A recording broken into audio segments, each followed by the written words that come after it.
is the moment fans around the world have been waiting for. It's time!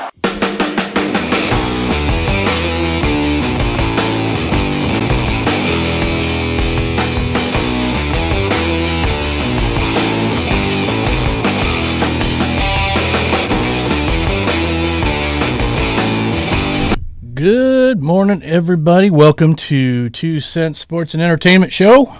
It's live to you Saturday morning, 11 o'clock on the dial. Running in a few seconds late, but that's the way we roll. So we're doing well today. I hope everybody out there that's listening is as well. With me is my cohort, contributor, producer, the coach. I am here. And I am your host, Scuba.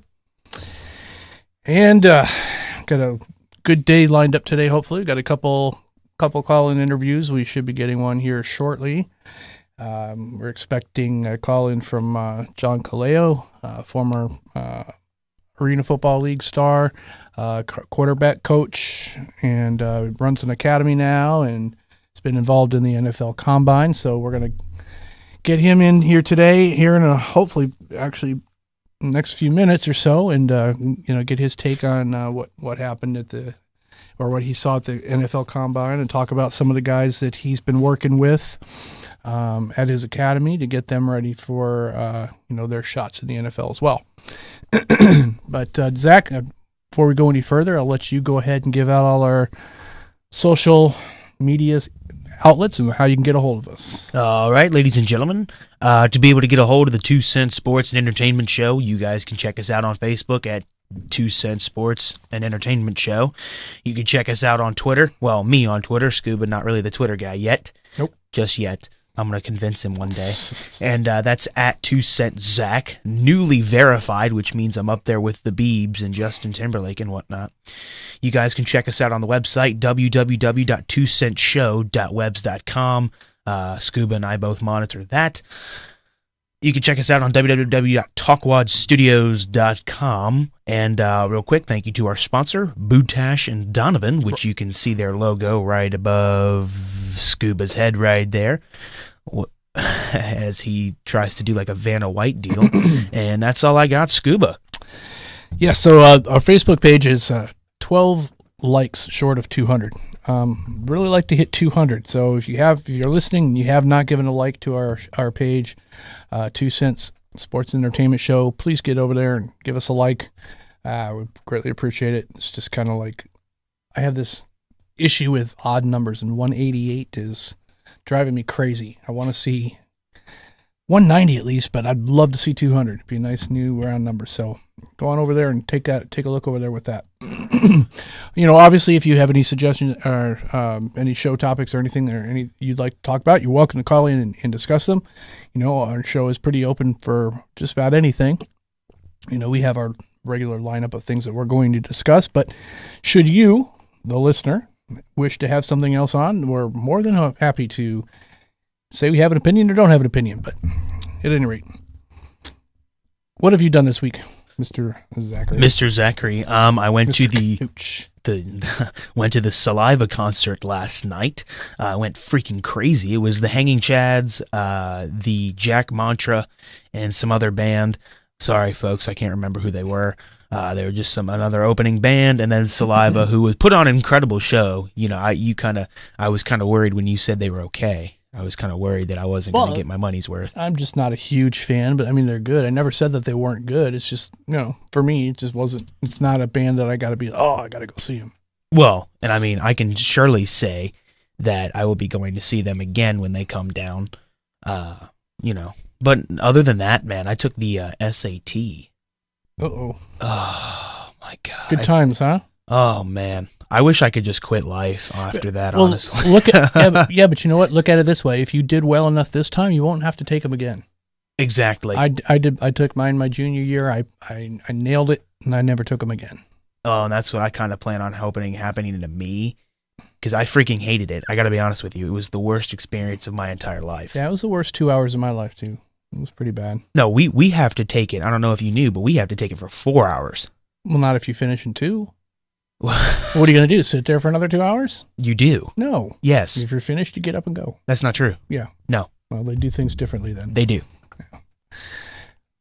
Anyway. I kind of just, dissed you. No. No? Not really. No? Okay. Yeah, I actually rolled out, yesterday was such a beautiful day, I actually rolled out to Clearwater. They have a softball complex over there off of McMullen Booth and Drew Street. Right. And they have a ton of college softball teams in town, just kind of like they do for the baseball teams that host a little tournament, for mostly the northern teams to kind of start their seasons, and because it's obviously still too cold up there to start their season, so they come down here or warmer areas and start playing. And Central Connecticut, one of my other alma maters, was actually in town, and they had done well on Friday night, and they had a couple of games yesterday. Unfortunately, the one game I showed up for, they lost in the bottom of the last inning, 3-2. Ouch. Yeah, but they rebounded at the 4:30 game they had yesterday afternoon, which I just couldn't. I wasn't going to stick around for another 3 hours waiting for that, unfortunately. But they did. They ended up beating Stanford, number 15 Stanford, who's already, because they're in California, already played 20 games. So that was like Central's sixth game only, or not even their sixth game. They played like 2 Friday and then 1 on Saturday. This was only Central's 4th game. Beat them 5-0. Yeah. And Stanford's ranked 15th in the country. So, pretty good. Not that anybody really cares a lot about women's college softball.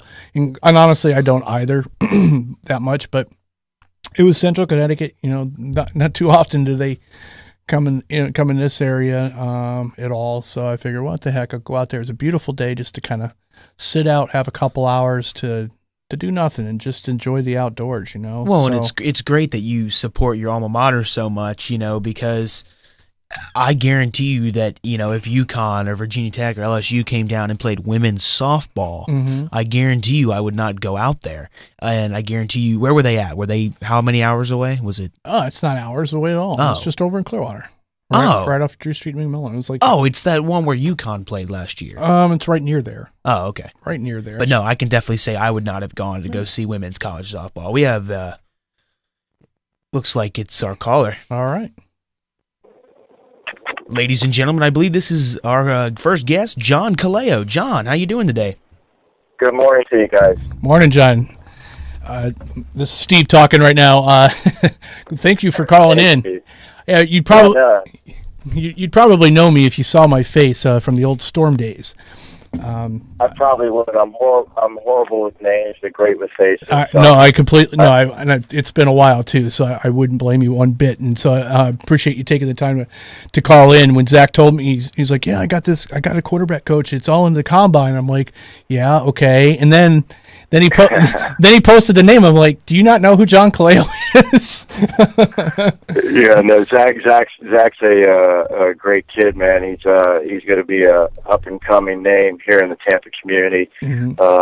Very proactive with his career right now, helping out over there at Steinbrenner High School as a coach, and then obviously involved in radio. So a lot of positives going on for Zach for sure. Well, you just didn't need to pump his head up like that, but of course it's nice to hear, and that's because now I'm going to go take that and go be really happy with that for the next couple of years. So. Well, and he is a good kid, and that's why I do the show with him, and he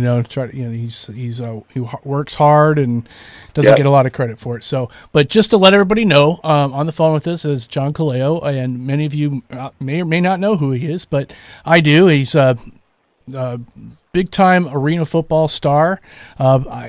Just kind of, John, I can't even name the teams you've played for. Almost every one of them, I think, at one point or another. Yeah, I was a journeyman quarterback. But you were still one of the best ones. The key though is I was playing for many teams and started for many teams, and that's just how the makeup of the league was.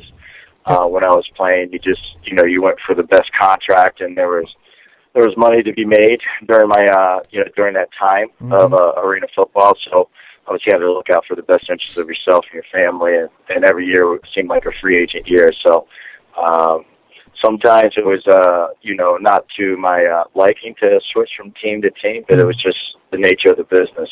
Absolutely. But always my family and I, my wife and I, we decided to move out here from Southern California 14 years ago, and we've loved Tampa, Florida ever since.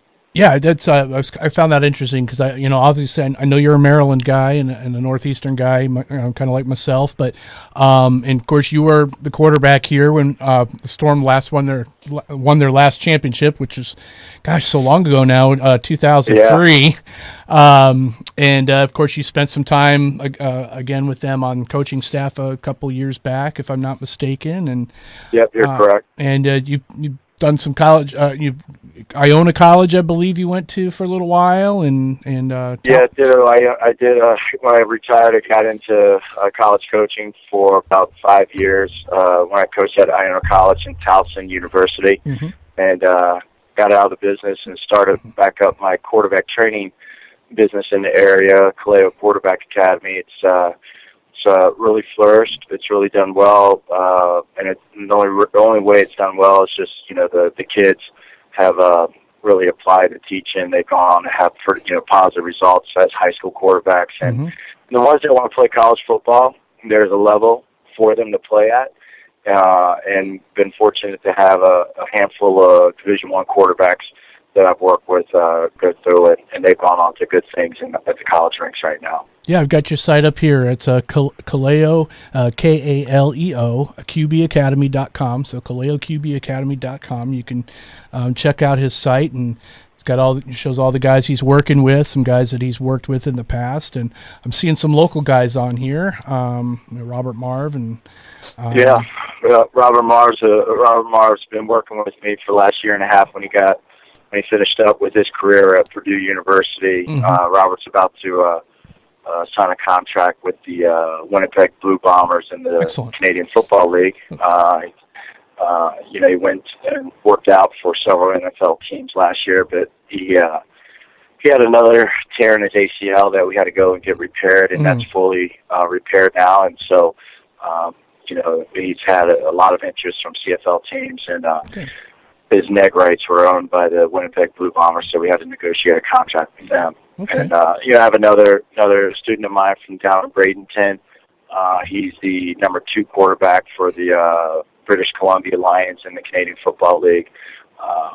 And then I have another guy that might be signing another Canadian Football League contract here soon. So excellent. It works, and I deal with a lot of the kind of segue into the NFL combines and the regional combines.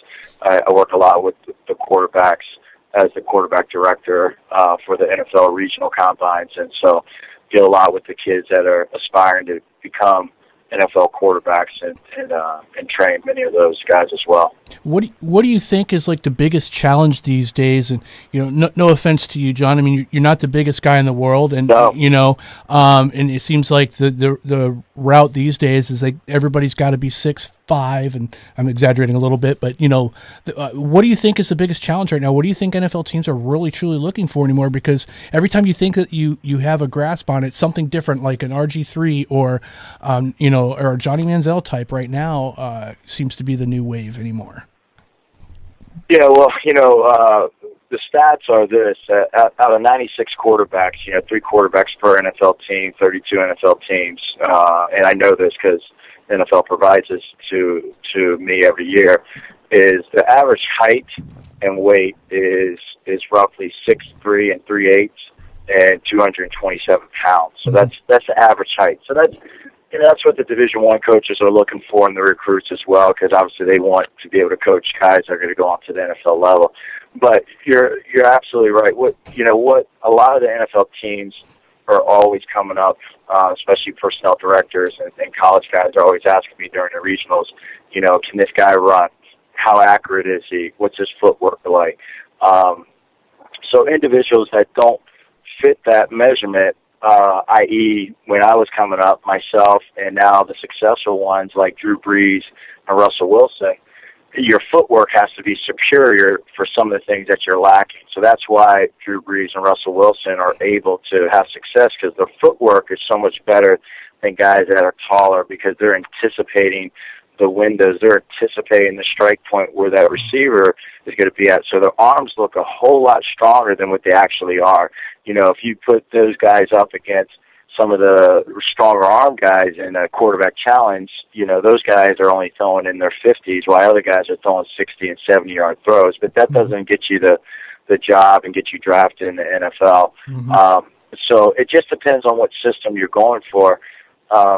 If you're going for a quick timing passing system, and you want to go pass first and run second, well, then the premium is on accuracy and the premium is on footwork, not so much height. So you need a guy that can be able to throw receivers open and just not throw to an open receiver. Anybody can throw to an open receiver, but the premium is be able to throw receivers open, as opposed to if you're going to run the ball first and then throw second, then the premium is having a stronger arm, being able to, sit back there in the pocket and not move so much and throw the ball downfield. So it just varies on what the offense is, dictating. It does seem now that people are looking for those Russell Wilsons, those Colin Kaepernicks, those guys that can extend the play and extend it in a smart way, just not in a wild, uncontrollable way, but always, has a method to why they're extending that play.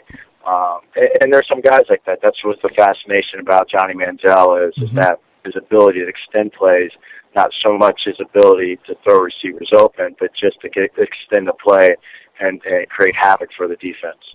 Yeah, I'd agree. I mean, would you not agree to some extent, too, that somebody like a Manziel, for instance, who can extend a play, but at the same time, protects the football, is just as important as that guy that can throw it 50, 60, 70 yards downfield? Yeah, without a doubt, because he brings a different dimension to the game, because he can extend the play and be under control, and that's where he's most comfortable is outside the pocket, as opposed to quarterbacks that when they take off out of the pocket, they kind of lose a lot of their ability to complete the ball. That's where Johnny Manziel actually flourishes, is outside the pocket. But just like this in the NFL, we see it every weekend and during the season and then off season at these combines, is that you're dealing with grown men, and grown men have a different, what we call man strength, and that man strength is a lot stronger than that weight room strength because it's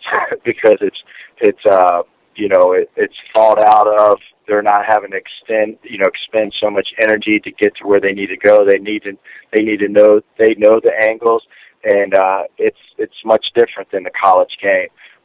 When you're playing against like age, when you start moving into any professional league, but we're talking about the NFL, you're going to find out how fast the game is and how strong those defensive linemen and those linebackers really are.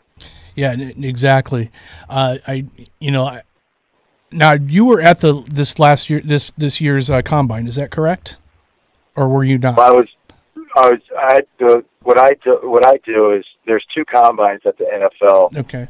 The NFL has. The NFL sponsors the Indianapolis Combine. The Indianapolis Combine was created by two scouting services, the National Scouting Service and the Blesto Service, 30-some years ago. They never owned it, but they support it. Now the NFL Network pretty much runs the combines. I don't deal with that. Okay. They invite the 350 guys. I deal with the other combines where the NFL said, hey, there's a lot of talent out there. We need to find that talent, make sure that there's no rocks unturned, and try to find the diamonds in the rough. And so that's the combine I work for, which is called the regional combines. Gotcha. We're going out to try to find the best of the rest.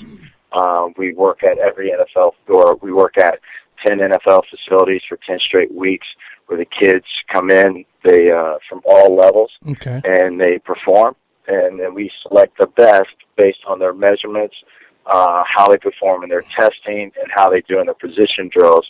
And then we invite them to come to what we call a super regional combine, where we showcase the best to all 32 teams, and their college scouting department flies in, and we run the kids through the identical drills that the kids in Indianapolis have gone through for simple, fair evaluation process for the scouts. And we work hand in hand with the scouts. So we're owned by the NFL, as opposed to Indianapolis is not owned by the NFL. Gotcha. Okay. Yeah, I knew there was some kind of differences there, so I appreciate you clearing that up. Now, most of these guys that you're working with now, they're all out of college already, or are some of them, JUCO guys, or what's the how is that all? Yeah, the majority of the kids that come through the regional combines are kids that are currently in what we call draft eligible kids that are in college that are eligible to be drafted. Okay. Very much like the Indianapolis combine kids. So, having said that, this is a job interview for them, and what we do is we give that kid that kind of make it related here in Florida.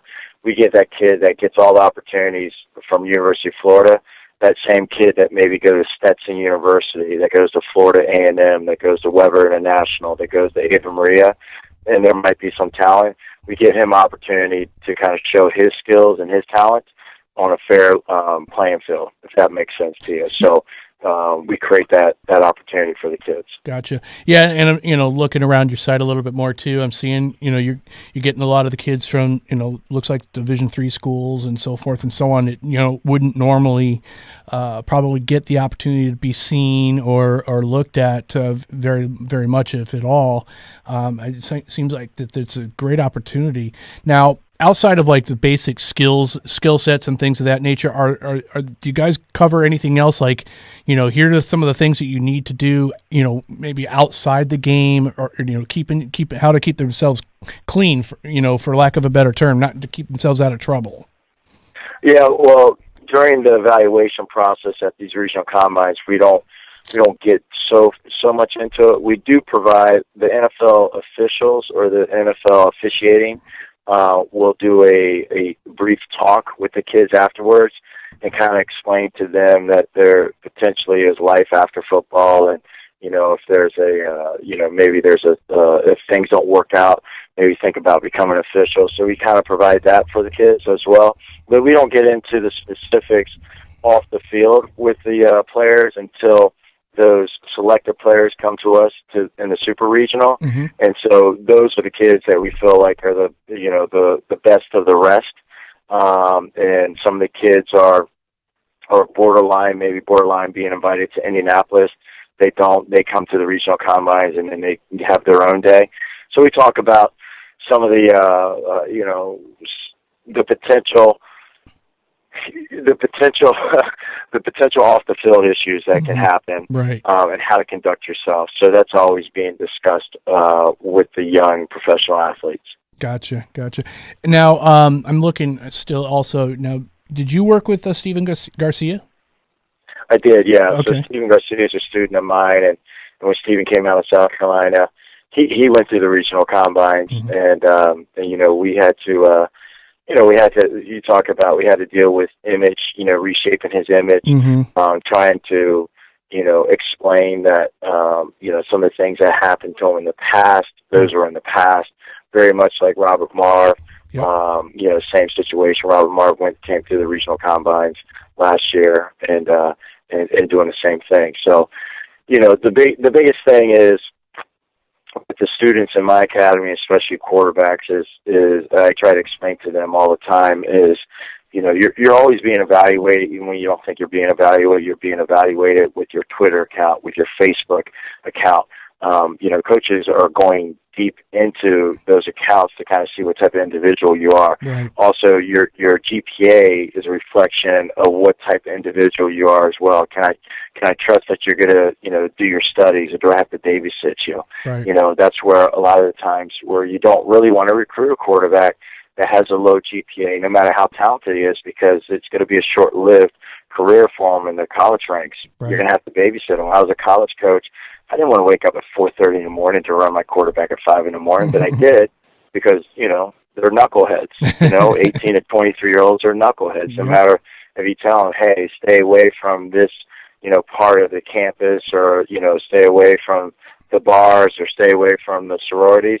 They're kids, they're going to go do the things like every 18, 23-year-old. It's a tough business, Absolutely. But I as a quarterback coach, quarterback trainer, it's my job to make sure that the kids are fully aware of, some of the temptations that are out there. Yeah, and I only mentioned Steven because he's a local kid here, and Yep. actually I believe he lives not too far from me, but he was a stud coming out of high school, and he goes to South Carolina to be with Steve Spurrier, and talk about your college coaches, but we all know about the run-ins and such that he had, and of course now he has signed with or as of the other day made the Tampa Bay Storm roster so far, so.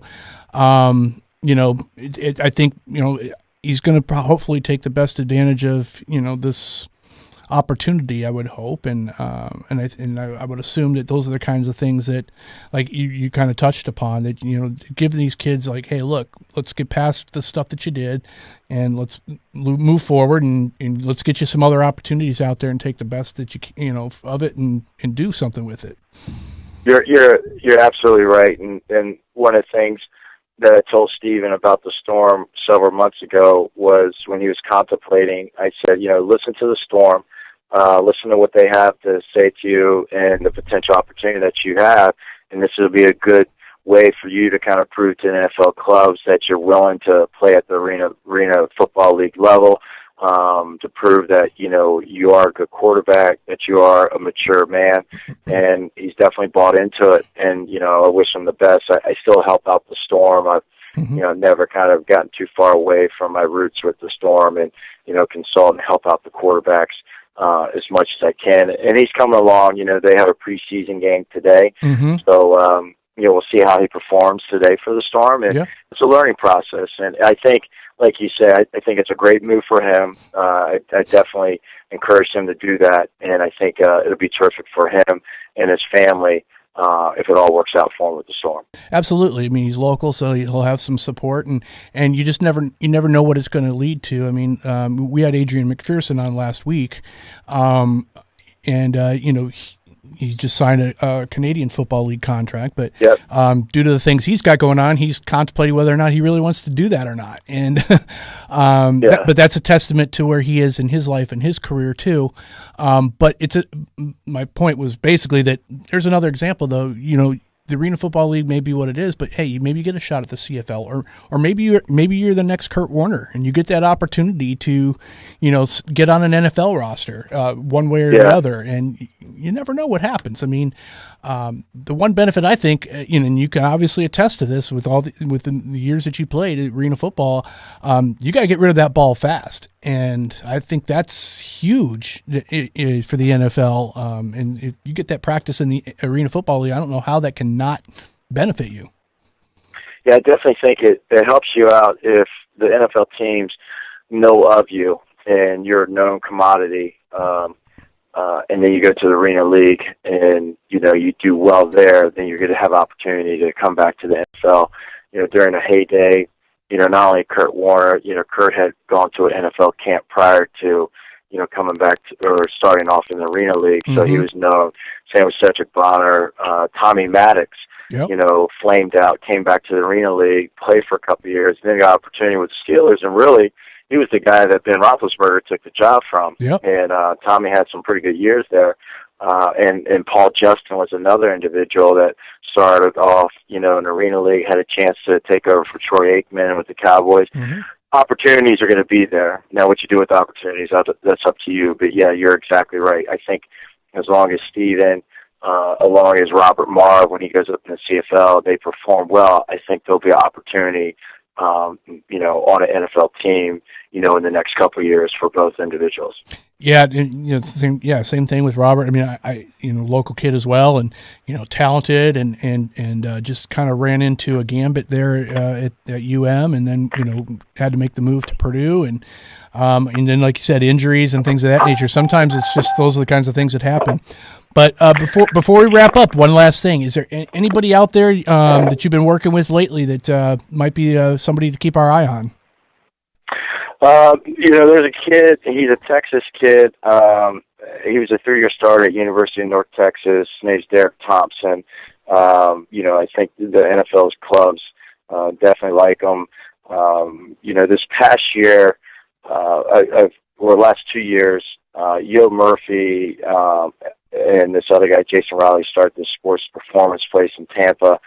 They got locked up with some pretty good agents. And this past year, he had a very good crop of talented receivers that we were working with, one being Sammy Watkins and Allen Robinson and Bruce Ellington and Carlos Hyde, the running back from Ohio State, and Abrams, the fullback from Florida State. Just a lot of talented kids.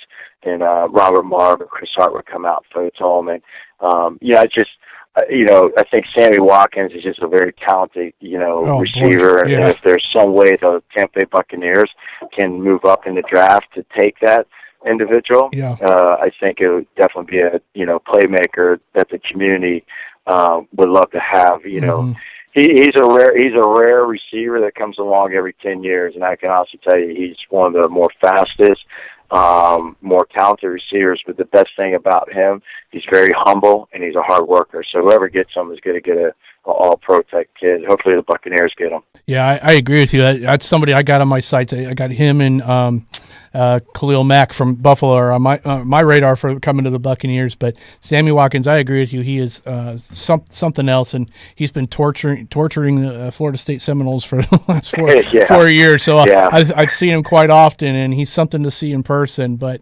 I appreciate that insight. John, if you would, again, I've got John Kaleo at KaleoQBAcademy.com is his website.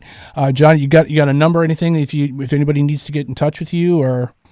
It's on the website. When you go to the website, you can contact and email me, from the website, and be more than happy to answer any questions that anybody has about quarterback play. All right. Well, great. Listen, John, again, I appreciate you calling in, taking some time out of your day to speak with us here, and hopefully we'll run into you again down the road. Oh, you'll definitely run into me, and it was a pleasure to talk some football on a Sunday morning. Absolutely. All right, John, well, listen, appreciate it, and we'll give out your information again here, and we'll talk to you soon. All right. Take care, guys. Thank you. Thanks, Coach. Well, there you have it. John Kaleo. KaleoQBAcademy.com is the website if you are listening and are a quarterback, or if you know anybody that is looking to get some assistance. And I'm not sure. Sounds like he works with some high school kids as well, or some other college kids that are still playing. So it sounds like it's a good work. And I really wanted to ask why he ended up deciding on Tampa, but I think the choice is obvious. Who wouldn't want to live here, man? Yeah, let me tell you, I've been saying it for a while that I cannot stand Florida weather, but at the same token, is that really a reason to leave the beautiful Sunshine State? Well, let me tell you, when you've grown up here, you were born here, so you don't know anything different. And I know your mom loves the snow in the winter and stuff like that, but trust me, when you actually have to deal with it, it's not so fun. And I love it here, man. There's just too much going on here.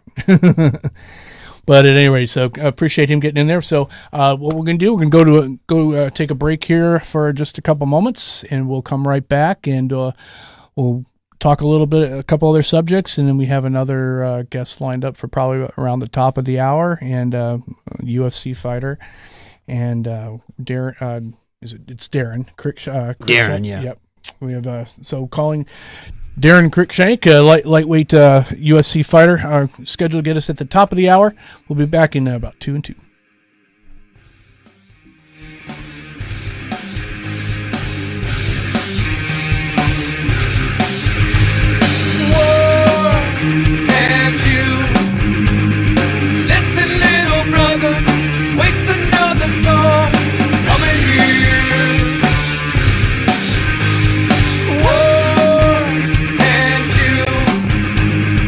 Gotta stop denying, never gonna fight.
former state prosecutor with substantial experience in handling all criminal and DUI matters. When you are facing charges, you want someone who aggressively defends cases ranging from minor traffic infractions to serious violent first-degree felonies. Call attorney Butash and together you'll discuss your case in person or by phone. He accepts most major credit cards and also offers payment plans. Call attorney Michael G. Butash today for your initial free consultation. Okay, welcome back. We are back here at 2 Cent Sports and Entertainment Show, and just had our guest John Khalil on, and appreciate that. So we got a few moments here to this segment to talk about some other things that are going on. And at the top of the hour, we do have, like I said, light heavyweight USC fighter Darren Cruikshank. He was on the Ultimate Fighter season 15. He's just been recently put on another card for USC Fight Night 40 coming up in May. So he's got a bout coming up, and he just actually just won the fight January 25th against Mike Rio. So maybe we'll talk to him a little bit about that.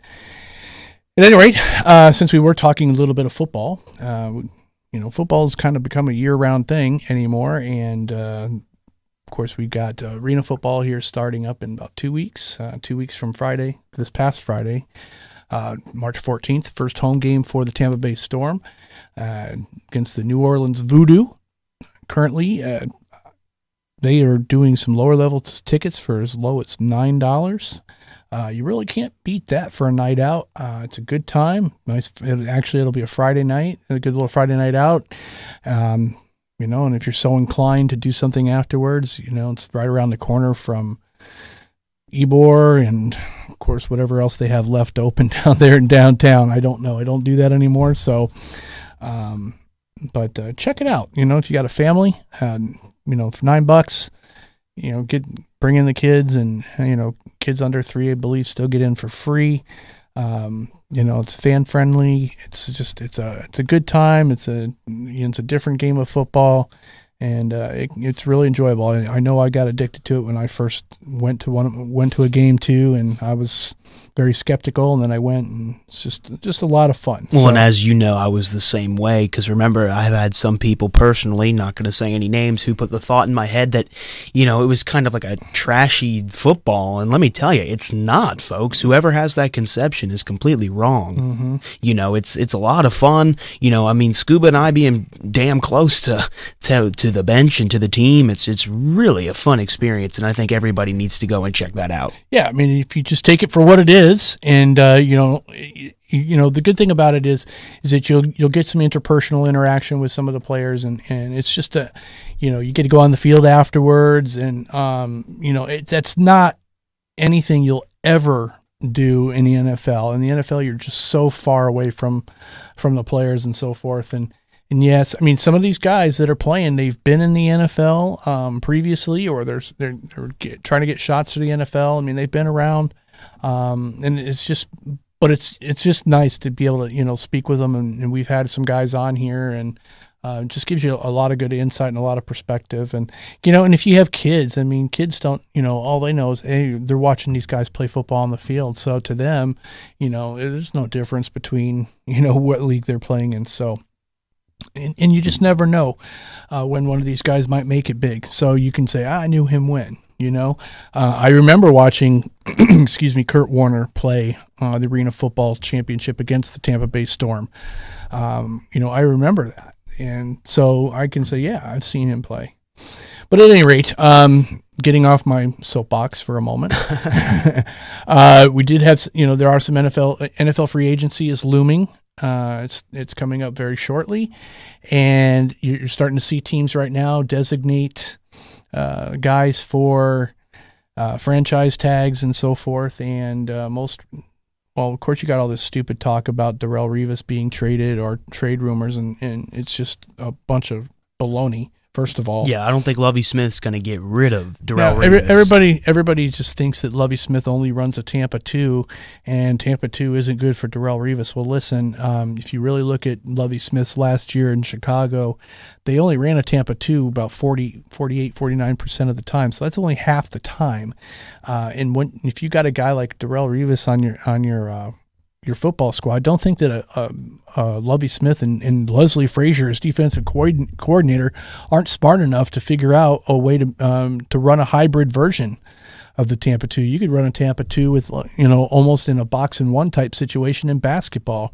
If you got one of the top defensive players, you can run as like basketball. You got 5 guys out there. You box 4 guys in a zone defense, and you got your best defensive player one-on-one with whatever best offensive player the other team has. You can do a similar thing like that in the NFL just by rolling a safety over a little bit further, and you can cover up 2/3 of the field if you got a great cover one-on-one man. So I don't believe all this crap that just because Lovie Smith and Leslie Frazier are going to be here, that it's going to be a strict Tampa 2 defense like we've had in the past. I think it's going to be a hybrid version of it, and I think Darrelle Revis will fit in just fine. The only other question is do we want to pay him $16 million? Well, that's what it is. I mean, if on the open market, he's not going to be getting that. So any team that's really thinks that they want to trade for him is going to have to trade for him for $16 million. I don't know that there's a whole lot of teams out there willing to do that. Outside maybe the Denver Broncos and the New England Patriots. And that's going to involve the Broncos releasing like a Champ Bailey and freeing up some money, and the Patriots not signing up an Aqib Talib. Which obviously will not happen, but, it could, but... in my opinion, Darrelle Revis did not have a $16 million year last year. And maybe he came off the injury. Okay. But let me tell you, everyone's giving all the hype to Darrelle Revis. Darrelle Revis was the defense. No, he wasn't. Levante David was the defense, folks. No doubt. But, here's the thing. You only say that because you didn't hear his name a lot. But why don't you hear his name a lot? You don't hear a guy's name a lot when they're doing their job. You understand what I'm saying? Absolutely. On a corner. So what you're going to get from a cover corner, you're not going to see a lot of interceptions. You're not going to see a lot of tackles. Because they're not going to be throwing to you. Right. So you can't just judge a guy based on how often his name is called out at a game, or what statistics are showing in the tackle interception column or what have you. Yeah. You basically, if your numbers are zeros in there should be one of 2 reasons why. Either you weren't playing or because nobody was throwing at your way. And when it comes to Darrelle Revis, that was more often the case. So it's a little bit harder to judge unless you're watching film to say that he wasn't in there. I can, specifically say that there were several times where I saw him, make some big plays, some tackles and so forth. And he was in there on a couple, other situations. Right. So, I'm not going to sit here and judge who's worth $16 million or who's not, but, so I just don't think that I think it's ESPN just throwing a lot of crap and hoping some of it sticks to the wall.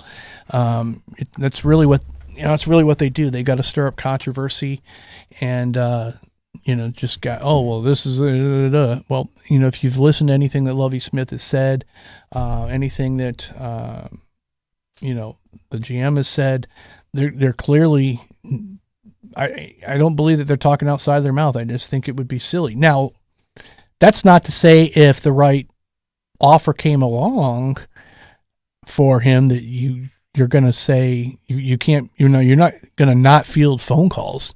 You've got to field the phone calls. There's no question, because you never know if someone's going to throw a Mike Ditka trade offer for you and give you their entire draft for one person. One of the stupidest trades in the history of the NFL. So you've got to listen. You just never know if someone might be desperate enough to do that. Another reason Tampa's not going to do that, because first of all, if you get rid of Revis, then you're back to needing another corner again, and now you're going to have to change your draft strategy again. Then you're going to have to go out and grab another corner, just like you did last year when you got Jonathan Banks, because I'm sorry, they still don't have a whole lot of depth at corner. Not enough where you're going to be able to lock somebody in and replace a Revis. I don't know what free agents are really out there where they might be able to get, unless a Denver does release like a Champ Bailey or something. But Champ Bailey's best years are behind him, and he's only a patchwork situation. So Revis is still only 28 years old. He's still got a good. Definitely got at least 4 years in him, provided there's no further injuries or anything. So I really think that's unlikely to happen. And then, of course, you got the other big name, Jimmy Graham, tight end for New Orleans. Now, is he a good tight end or what? I think he's probably the best tight end. Right. Now, the Saints may have done messed up on this one. They slapped the franchise tag on him. But interestingly enough, they put the non-exclusive franchise tag on him. Now, what that means is if you put a franchise tag on somebody, all that the regular franchise tag, that simply means that you're going to be on that team for that year, and you're guaranteed to make an average of the top 5 players in that position. Patriots have been masters at doing that for quite some time. But if you put the franchise tag in a non-exclusive tag, that actually means that they're still going to be, getting a salary within that top 5 range. But it also means that any other NFL team can sign Graham still, as long as they're willing to give up 2 first-round draft picks. Well, I mean, you think the Saints messed it up. I think it's a win-win-win. Because you let Jimmy Graham goes, right? They get first-round draft picks. So but who are you going to get them? What first-round draft picks are you going to get to? And here's where I was going with this. Okay. One team that I could definitely see doing something like this, I don't think that they will, would be the New England Patriots, who their number 1 picks are usually obscure. Well, not obscure. No, their number 1 picks are usually at the end of the draft, 28, 26, 27, 28, 29, 30, or 31. They're usually one of the last few picks in the NFL because they win every year, and so you're not giving up a high number 1 draft pick. And the Patriots, for the most part, more often than not, actually trade their number 1 picks out and trade for more picks in the second or third round or greater. So the Patriots really, I don't believe, would be too caught up in whether or not they had to give up 2 first-round draft picks, because they're typically used to trading those out for more picks anyway. And if they, so they evaluate their talent for later rounds. Jimmy Graham would fill in nicely for someone that's in prison, and and for someone else it's right now just cannot seem to stop getting hurt lately. So I'm not saying that's going to happen, but if any team were able to do something like that, I think that the Patriots could do that. So you're right. New Orleans would get a couple first-round draft picks, but you also got to look at what those first-round draft picks are. And how well has New Orleans actually drafted? They haven't really, they got Jimmy Graham, but for the most part, New Orleans hasn't drafted great. Most of the guys that they've got are, they've come from other places, and they just happen to have a great quarterback. So do you want to take a great, one of their top targets away? Look what happened when Jimmy Graham gets hurt. We get a little bit of struggle from Drew Brees. So do you want to risk that as well? I don't know that I want to do that. Well, and remember, the Saints are able to match it. They're able to match any offer that they get. So, well, true. That's true.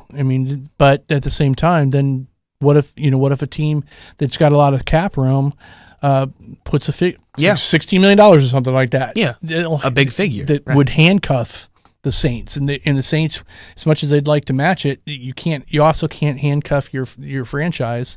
Yeah. With a salary figure, and so who knows? I don't know. We'll see what happens. I just think it's interesting. That's just a couple of things that have come out this week with regards to that. So you just never know. Jimmy Graham is the main offensive weapon for the New Orleans Saints. But minus Jimmy Graham, Drew Brees is still Drew Brees. But again, a quarterback with no targets is not a quarterback. Well, we all saw what Tom Brady was or wasn't able to do when he lost not 1, not 2, not 3, not 4, but 5 targets. Yeah. No, especially even if you just use Gronk. Brady's numbers with Gronk and without them are astronomically different, which makes it even more amazing to show that Tom Brady was still able to put up some decent numbers. He did when it all came down to it. But yeah, so yeah, no question, Breeze is still going to be Breeze, and he's still got some receivers to throw to. But that's sometimes that when you take away your safety net, look what some things don't necessarily go your way. And some will argue that, Brady not having Welker this year, which was his safety net in a lot of ways, hurt him too. So yeah, we have about 7 minutes till Darren Cruikshank comes on the show. But I want to question real quick and have you explain to me why Coach Kaleo believed that Sammy Watkins would be a good pick for the Bucs when the Buccaneers have Vincent Jackson, Mike Williams, and Tyquan Underwood, who proved himself to be a decent receiver. All right. Obviously, you haven't been paying attention. Well, Mike Williams got in trouble, but that's again. But that's not going to take away his season next year or this upcoming season. But you got to understand, Lovie Smith. Well, he doesn't put up with BS, right? He's under the Tony Dungy school of thought, and I honestly think that right now, I think if the Buccaneers get a receiver comparable to what they think that Mike Williams is going to be gone. Mike Williams is on a thin thread right now, and I think it's just simply he'll be with the team if there is no other option available. I don't feel confident. I think that they've probably had enough with him. This is not the first time he's been in trouble. He's been in trouble before. He was in trouble after. Nothing overly serious. Let's get that out there it's too. Not like an Aaron Hernandez or a Raymond Felton deal. It's right, exactly. But it's one thing after another. The most recent thing being this house party and in an affluent neighborhood, and you just can't have guys showing up at your house at 4:30 in the morning in limos and your friends parking their cars in other people's yards and it's that doesn't translate on the football field. I understand it's a maturity issue, and quite honestly, it's just a culmination of things. It's not just this one thing, and so I don't think that he's really there. Other thing, Tyquan Underwood, come on, man, really? Well, hey, he had a decent season. He's been released more times than he's been signed. Yeah, but how did he play last season? He did okay. Yeah, but. To get a Samuel. But no, he is a third. He's a third receiver. He's a fourth. At best. He's at fourth at best. He was third by default this year. Oh, but he played good. He didn't even. He wasn't even on the team to start the season. Again, by default, he made that team because of injuries. I like Tyquan. I do. I like him. I just. If you got a guy that like a Sammy Watkins, I'm not disagreeing are you kidding with you me? at all. Have you seen him play at all? Well, what I'm saying you put him on the opposite side of Vincent Jackson. Well, I'm dude. taking your well, it's not a hypothetical because it's probably going to happen. I'm taking your scenario of Mike Williams being gone. Tyquan Underwood would then be the third best receiver, and I'm saying I definitely think Sammy Watkins would start over Underwood all day every day. He'll start over Mike Williams all day every day. Yeah, trust me. That's a sick combination, and he's going to come in at cheaper numbers. And yeah. The one thing that the Bucs were lacking was a second receiver that they could count on. It was Vincent Jackson and no one else. You had some guys, kind of come in and make some plays, like you're talking about Tyquan Underwood or whatever, but they did not really truly have a second-rate or another top-notch receiver. And that was a huge part of their struggles. You get another guy like a Sammy Watkins, you're changing the aspect this changing the dynamics of the field, man. It's absolutely, you definitely are. But as we continue, we are working on, and here he is, ladies and gentlemen, UFC lightweight fighter, Darren Cruikshank. Darren, how you doing today? I'm doing great. How are you guys doing? Good, Darren. This is Steve. A pleasure talking with you this morning. So what's it's nice talking to you guys too. I appreciate you taking some time out to talk to us today. I'm trying to figure out where to begin best with you. I guess the easiest part you start off with, obviously, we know that I know you at least mostly from UFC Ultimate Fighter season 15. You were on Uriah Faber's team, is that correct? Yes, sir. All right, and well, we know it didn't go the best for you. Not to put any salt in the wounds. I mean, obviously, it's a tough situation to be in, and you were dominating that fight, but you still obviously have gotten your chance to continue in and got signed by them anyway. Take us through that process. What was that like? Because we all see it on TV and so forth, but we know there's a lot more that goes into it. Give us a little bit of background, if you would. As far as being on the Ultimate Fighter, it was my world changed about 2 months before the show started. I beat Mike Rio, Mike Ricci in Montreal in a different organization, and then I fought another guy, and I knocked him out in like first round sometime. So I fought that guy Saturday. I flew out Sunday to Vegas to try out for the Ultimate Fighter. I tried out on Monday. I flew back Tuesday, and a couple weeks later, I'm sitting in the house, and I'm about to fight to get into the house. So everything for me was really fast. Yeah. In the process of fighting on these little shows, and then boom, I'm at the big show. I'm fighting in the house. And then I ended up fighting Chris Tickle. Yep.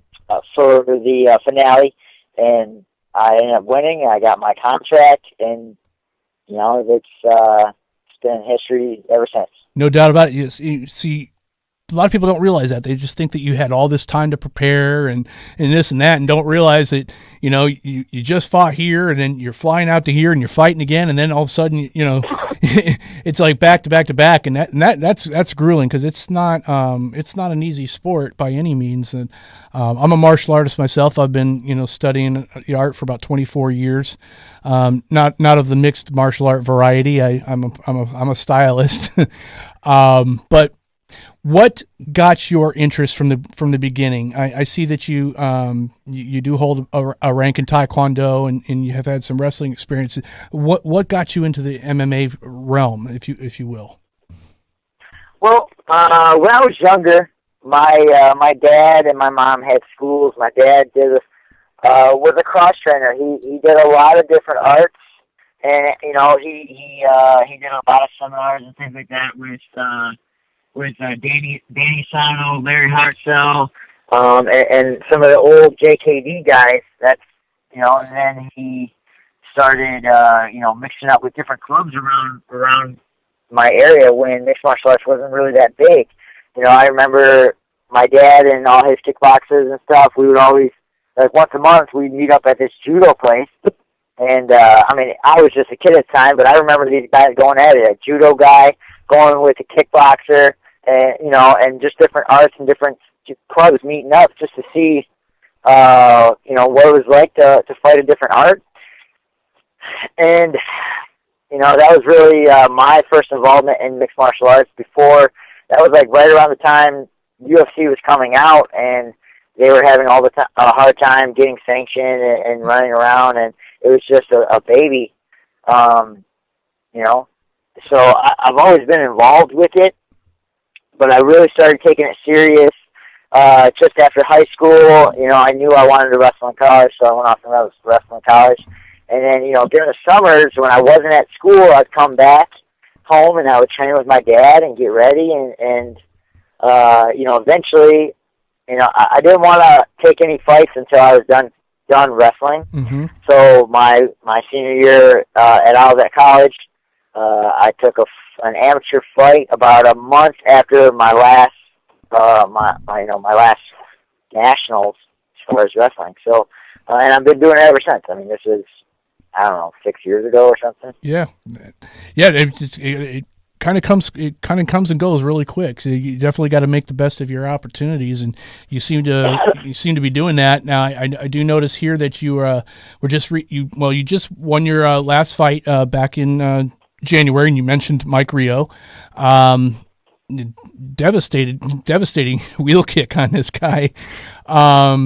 And you've just now been assigned to fight Eric Koch on UFC Fight Night 40 coming up in May. Is that correct?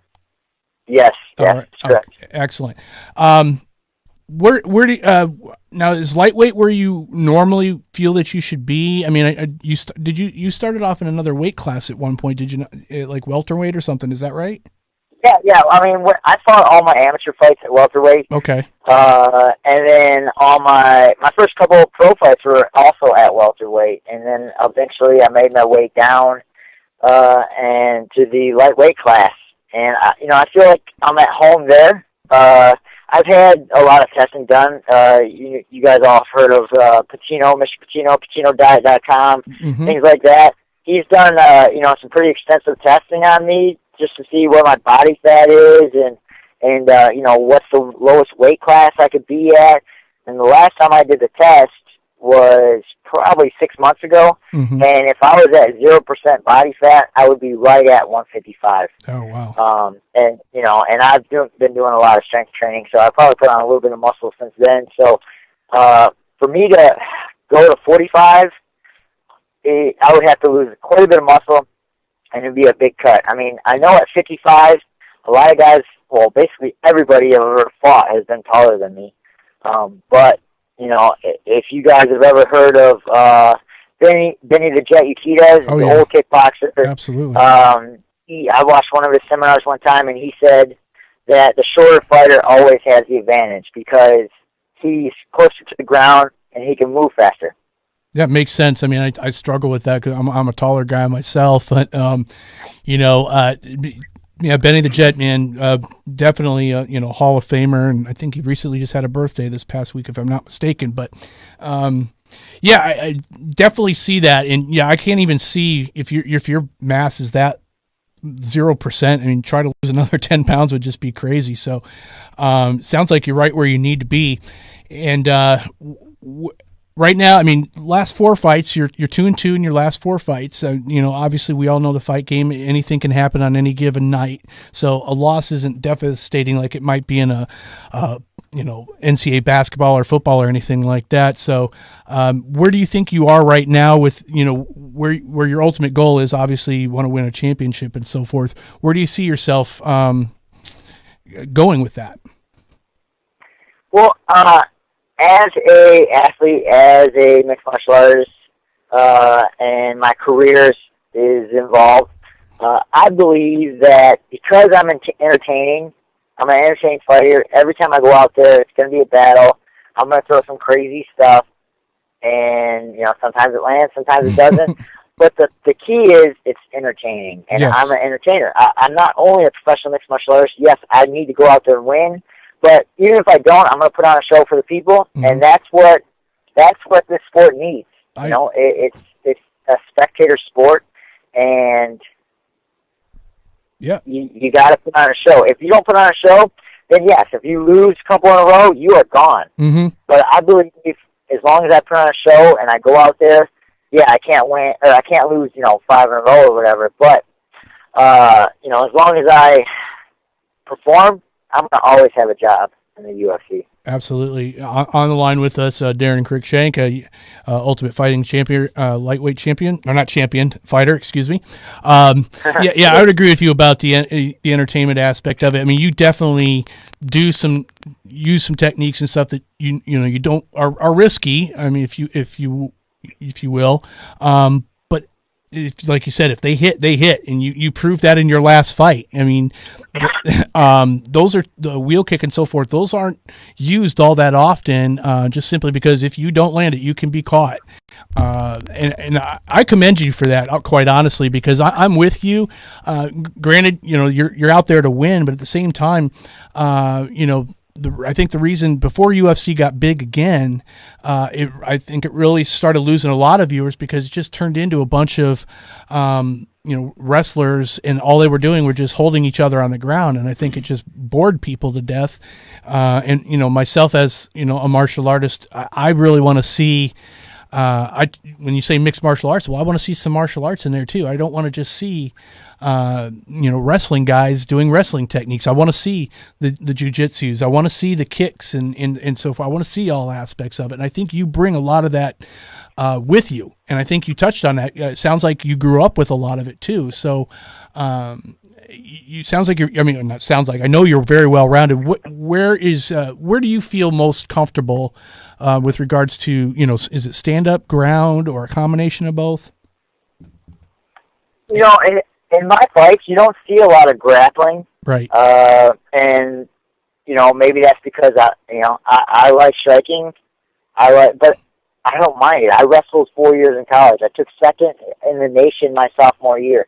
I went to nationals all 4 years. You know, I'm an All-American. I can grapple, but you don't see it because I think it's boring. People don't want to see you laying on top of each other. Right. You know, so I try to stick to what's entertaining, and it works for me. You know, I love the adrenaline rush from the crowd when you smoke somebody with the leg and then you're ooh, you know, you don't get that when you're grappling. I mean, yes, there's comes a time when I'll have to fall back and take a guy down, wrestle, basically, you know, take him down and hold him. But until that comes, when I have to do that, I'm going to stand in the pocket. I'm going to crack somebody with my foot, and they're going to fall down. And that's why you're one of my favorite fighters, Darren. You know, I watch every one of your fights, and and like you're exactly right. You're People, Zach.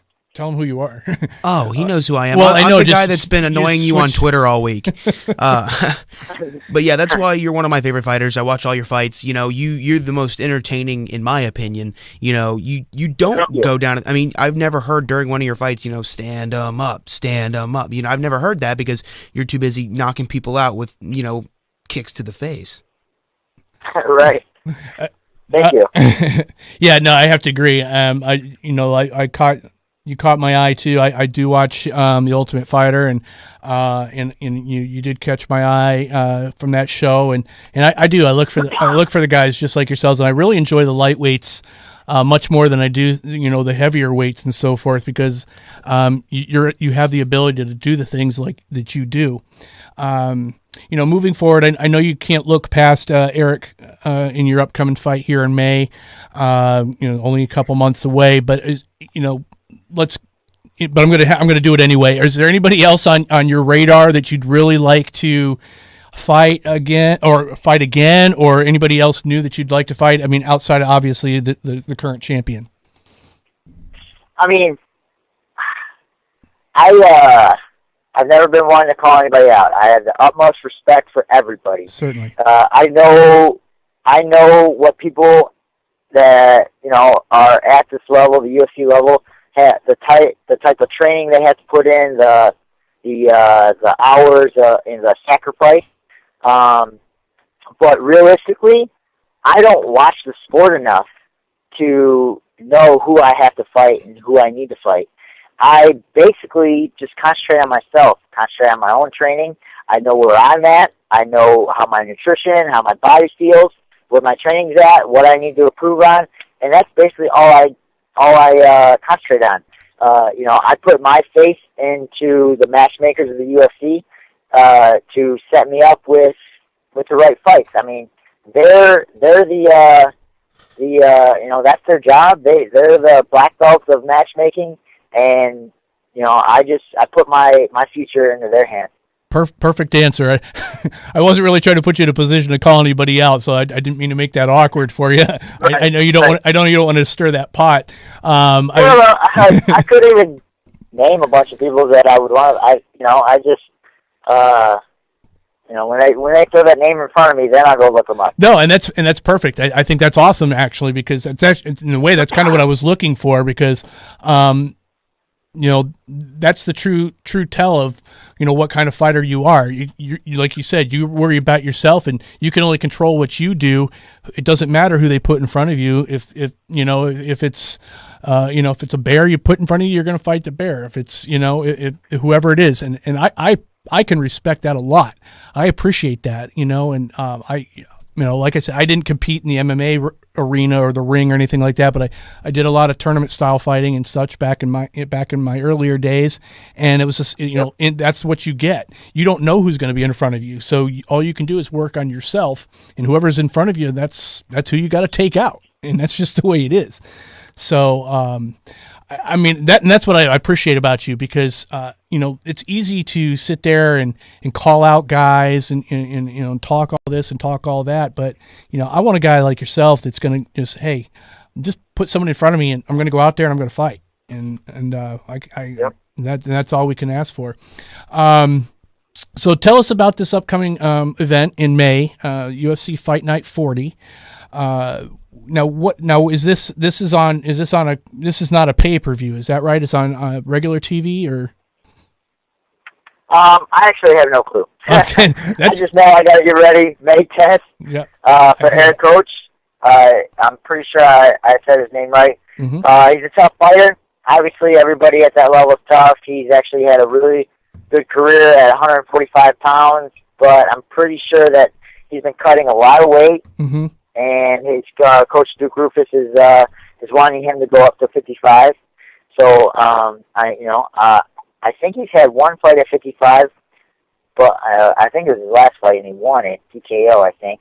But I'm going to welcome him to the weight class, and and hopefully put on a great show, great fight for both of us, and possibly walk out with some kind of bonus. That'd be nice. No doubt about it. And just real quick, take us, for anybody that's listening that might be interested, kind of take us through, what your training regimen's like. I mean, what are the kinds of things that you do to have to prepare, with the hours that you put in? Well, my father is my striking coach. I work with him one-on-one in the mornings, basically 3 days a week, and then the other 2 days a week in the morning, I am at strength and conditioning at F3 Fitness in Dearborn Heights, and there I'm doing a lot of explosive power training, basically teaching my body to go from 0 to 60 in seconds. And then at night I have my gym, Michigan Top Team in Dearborn, Michigan. I have my teammates that are helping me get ready. I actually have one of my teammates who's fighting for Bellator. Jason Fisher, he's coming up. I want to say a month. So we're all in the room training hard. Great. And then I get my grappling at Detroit Jiu-Jitsu Academy, which is Dearborn, Michigan. Also, they're kind of like our sister school. That's where we send our guys for jiu-jitsu. Excellent. How many hours do you put in per day, training? Oh, I would say probably about 2.5 in the morning, 2.5 at night. And then, I always like to get a little bit of ballistic therapy.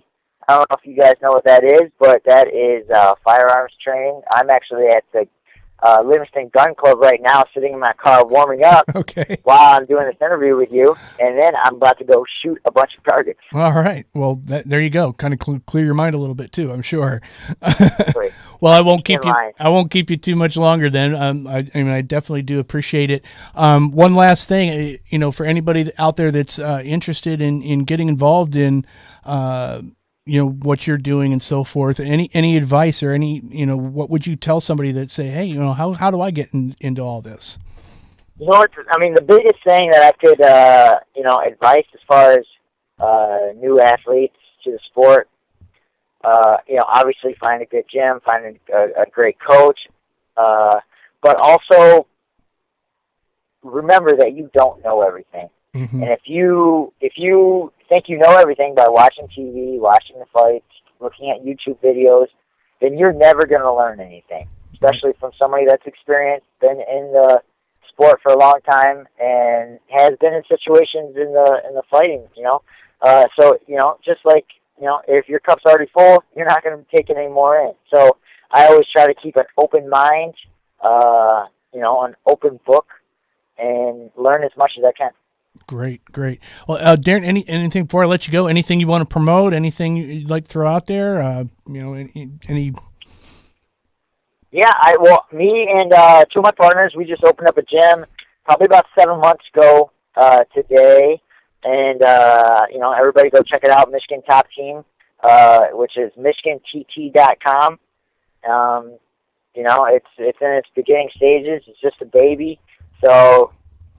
Hopefully it grows to something, something very big. All right. Yeah, there it is. I just popped up your site now. So, MichiganTT.com, Jim here, co-owned by Darren Cruikshank. Well, Darren, listen, I know you got some things to get going. I appreciate you taking time out of your day to speak with us here today. I wish you all the best in your upcoming fight, May 10th, on UFC Fight Night 40 in Cincinnati, Ohio, I believe it is. And I wish you all the best, and we'll keep looking for you on the tube. Awesome. Thanks for having me, guys. All right. Thank you, sir. Thanks, Darren. Bye-bye. Well, there you have it, folks. Well, that was really cool. And by the way, real quick, I just want to throw it out there. Go ahead and follow him on Twitter. It's at Crickshank55, I believe.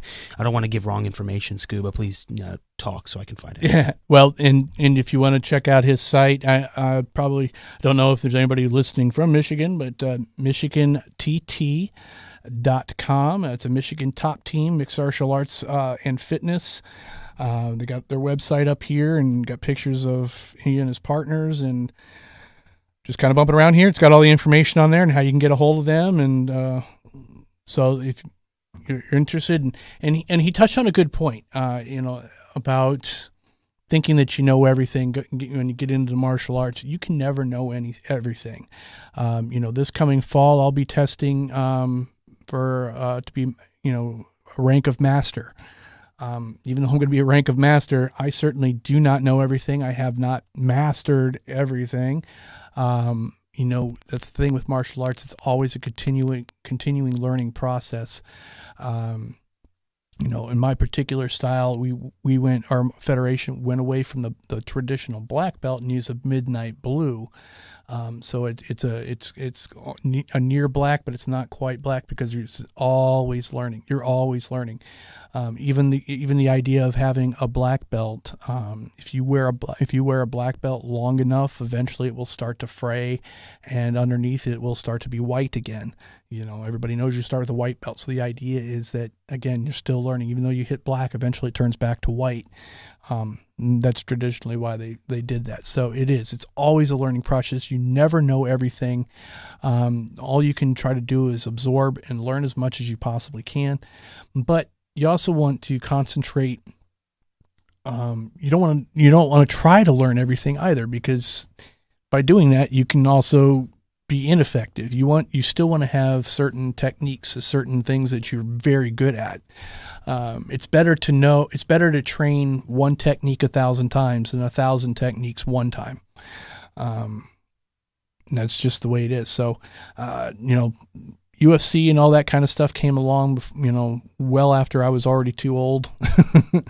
So, I've dabbled in some of it to a certain degree, but nothing to this, getting into an actual octagon or anything to that nature. And at this point at 43, I'm not going to be doing it anytime soon either. Well, Ken Shamrock was doing it, I believe, in his, was it mid 40s? Well, yeah, but he had also been doing it for 20 years up to that point. Yeah. So there's a big difference. Right. He didn't just get started at 45. He started in his 20s as well. So he was one of the original, when UFC first started, he was, almost 20 some odd years ago. He was one of the original guys in there. So it wasn't new to him. In fact, that was really what he was training for before it was even a thing. So it's a big difference. It would be me, but at any rate, so that's what we have going on. But that was a good interview, and it's something you got to put a lot of time in. It's not something you just do overnight, and you don't do it on a whim. So, But with that, let's take another quick break, kind of get ready, and then we'll got another half hour. We can roll along with the rest of the show. So we'll be right back with you.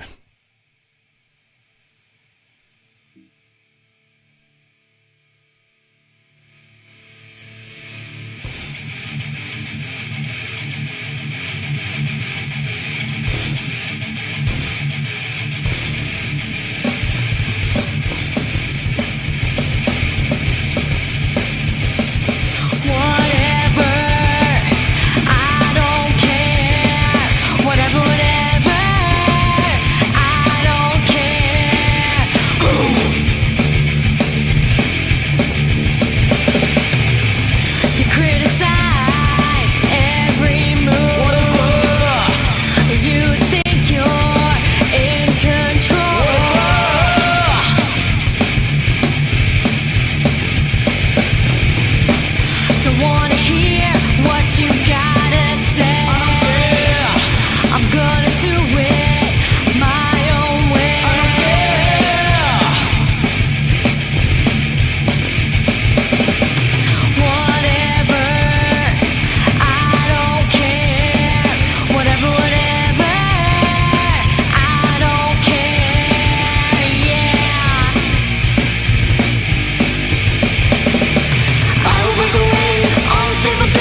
Michael G. Butash, attorney at law, is a former state prosecutor with substantial experience in handling all criminal and DUI matters. When you are facing charges, you want someone who aggressively defends cases ranging from minor traffic infractions to serious violent first-degree felonies. Call attorney Butash and together you'll discuss your case in person or by phone. He accepts most major credit cards and also offers payment plans. Call attorney Michael G. Butash today for your initial free consultation. Free is for me. Welcome back to 2 Cent Sports News and Entertainment. Appreciate y'all hanging around. Hope you've enjoyed the interviews that we had on today. I did. I just wish I had a little bit more prepared. But well, that was my fault, folks. I was at the Saliva concert yesterday, listening to what you just heard was the Hanging Chads. Ugh. You didn't like that? The music was fine, but that chick singing just ruined it. I liked it. Awful. I got to be honest with you. I really liked it. And then they put on a hell of a performance last night. Jeez. Yeah. And then also Jack Mantra was the song that you heard earlier, which, did you like that one, sir? It was okay. Thank you. I didn't listen to that one that closely. Ouch. Of course, you didn't play it as loud either. So. And then Saliva was the headliner, and they kicked ass. Okay. Take your word for it. Speaking of kicking ass, Wichita State just finished their season at 31-0, the regular season, that is, for college basketball. How's that for a transition? Well, that was all me. We are now officially in March. The regular seasons are winding and have wound down. We are getting ready for March Madness, and it's going to be very interesting. So Wichita State finishes 31-0 in the regular season, and against all realm of odds and possibilities, it just doesn't happen very often. There's everybody's going to say, well, they're not paying a lot of quality opponents and stuff. They're still beating some good people, and they got don't let them being called Wichita State, mistake that they're not a good basketball team, because this team can, and they can score with anybody.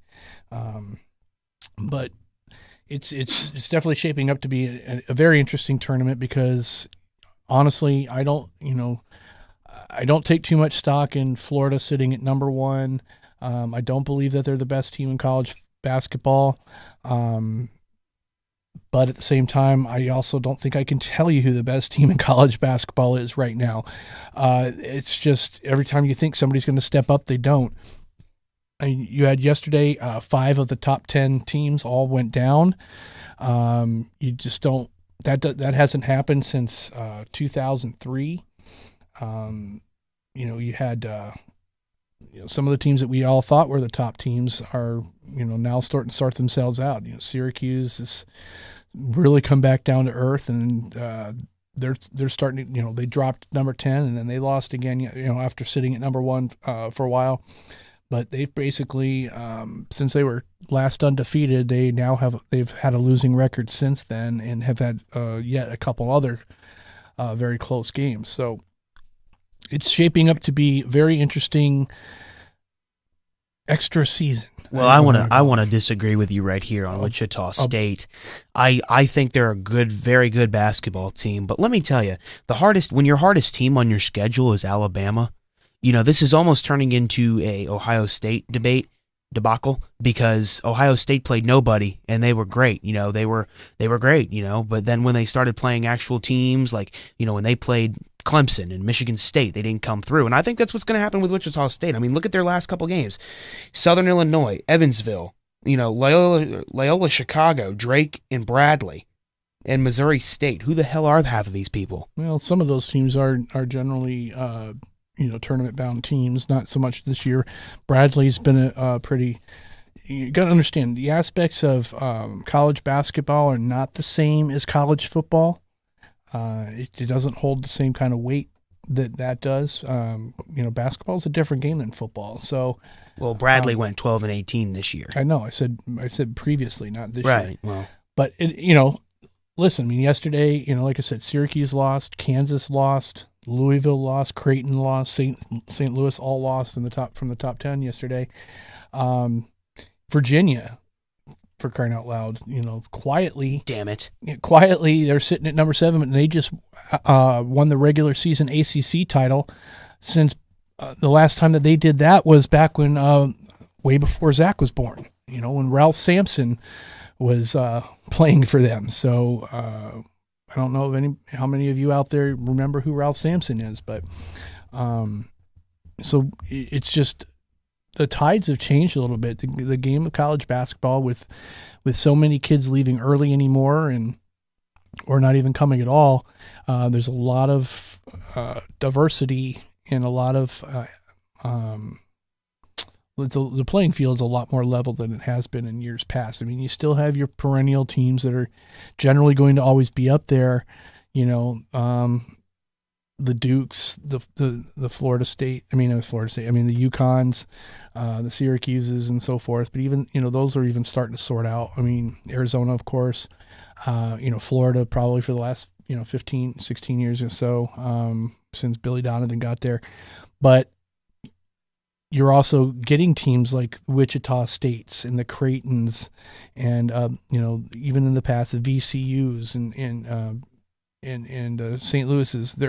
They're able to break in now and actually compete. And Creighton's going to be a dangerous team too. And everybody's like, oh, the Creighton who? Creighton Blue Jays.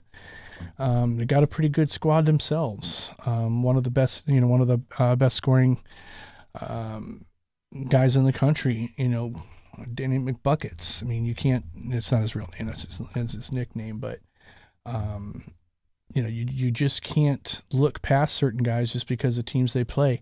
And if the NCAA tournament has shown you anything, that even a mid-level conference team with the right star can lead them pretty deep, and sometimes even reaching the Final Four. So, so don't look.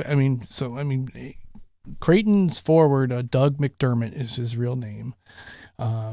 His father actually coaches the team, but they call him Dougie McBuckets because this kid can hit a shot from almost anywhere. He is up for the 2014 Men's Naismith Trophy as well for one of the best college basketball players in the country. So, he's one of those kids that's that good that he can lead a team like a Creighton, deep into the tournament. And I think you can't overlook that. UConn upset Cincinnati yesterday. You can call it an upset if you will. But even UConn and their inconsistencies, they have another important component. They have senior leadership at the guard position. And that's another thing that's been proven in NCAA tournaments too, with proven senior or mature leadership in the backcourt can help lead a team, pretty far.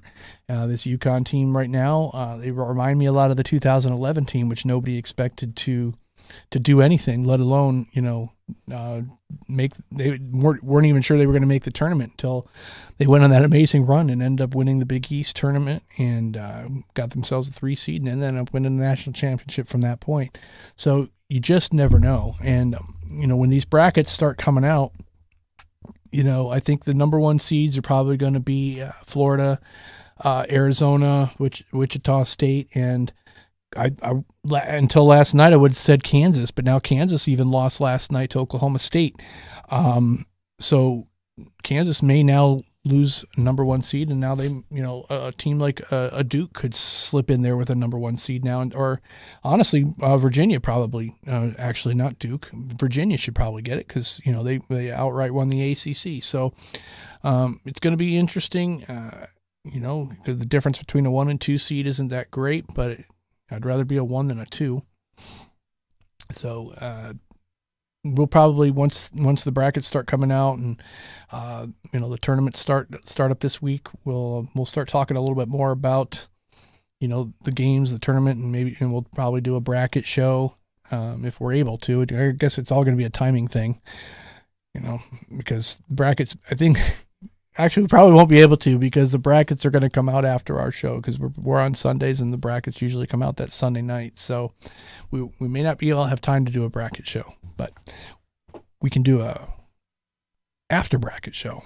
Yeah, we can, because I'll have my bracket filled out, and I have already decided who my winner of that bracket will be. How have you filled it? I haven't even had a bracket. No, I yet. haven't filled it out. I'm saying I will have it for that week, for the next, whatever week we have it, Okay. I will have it.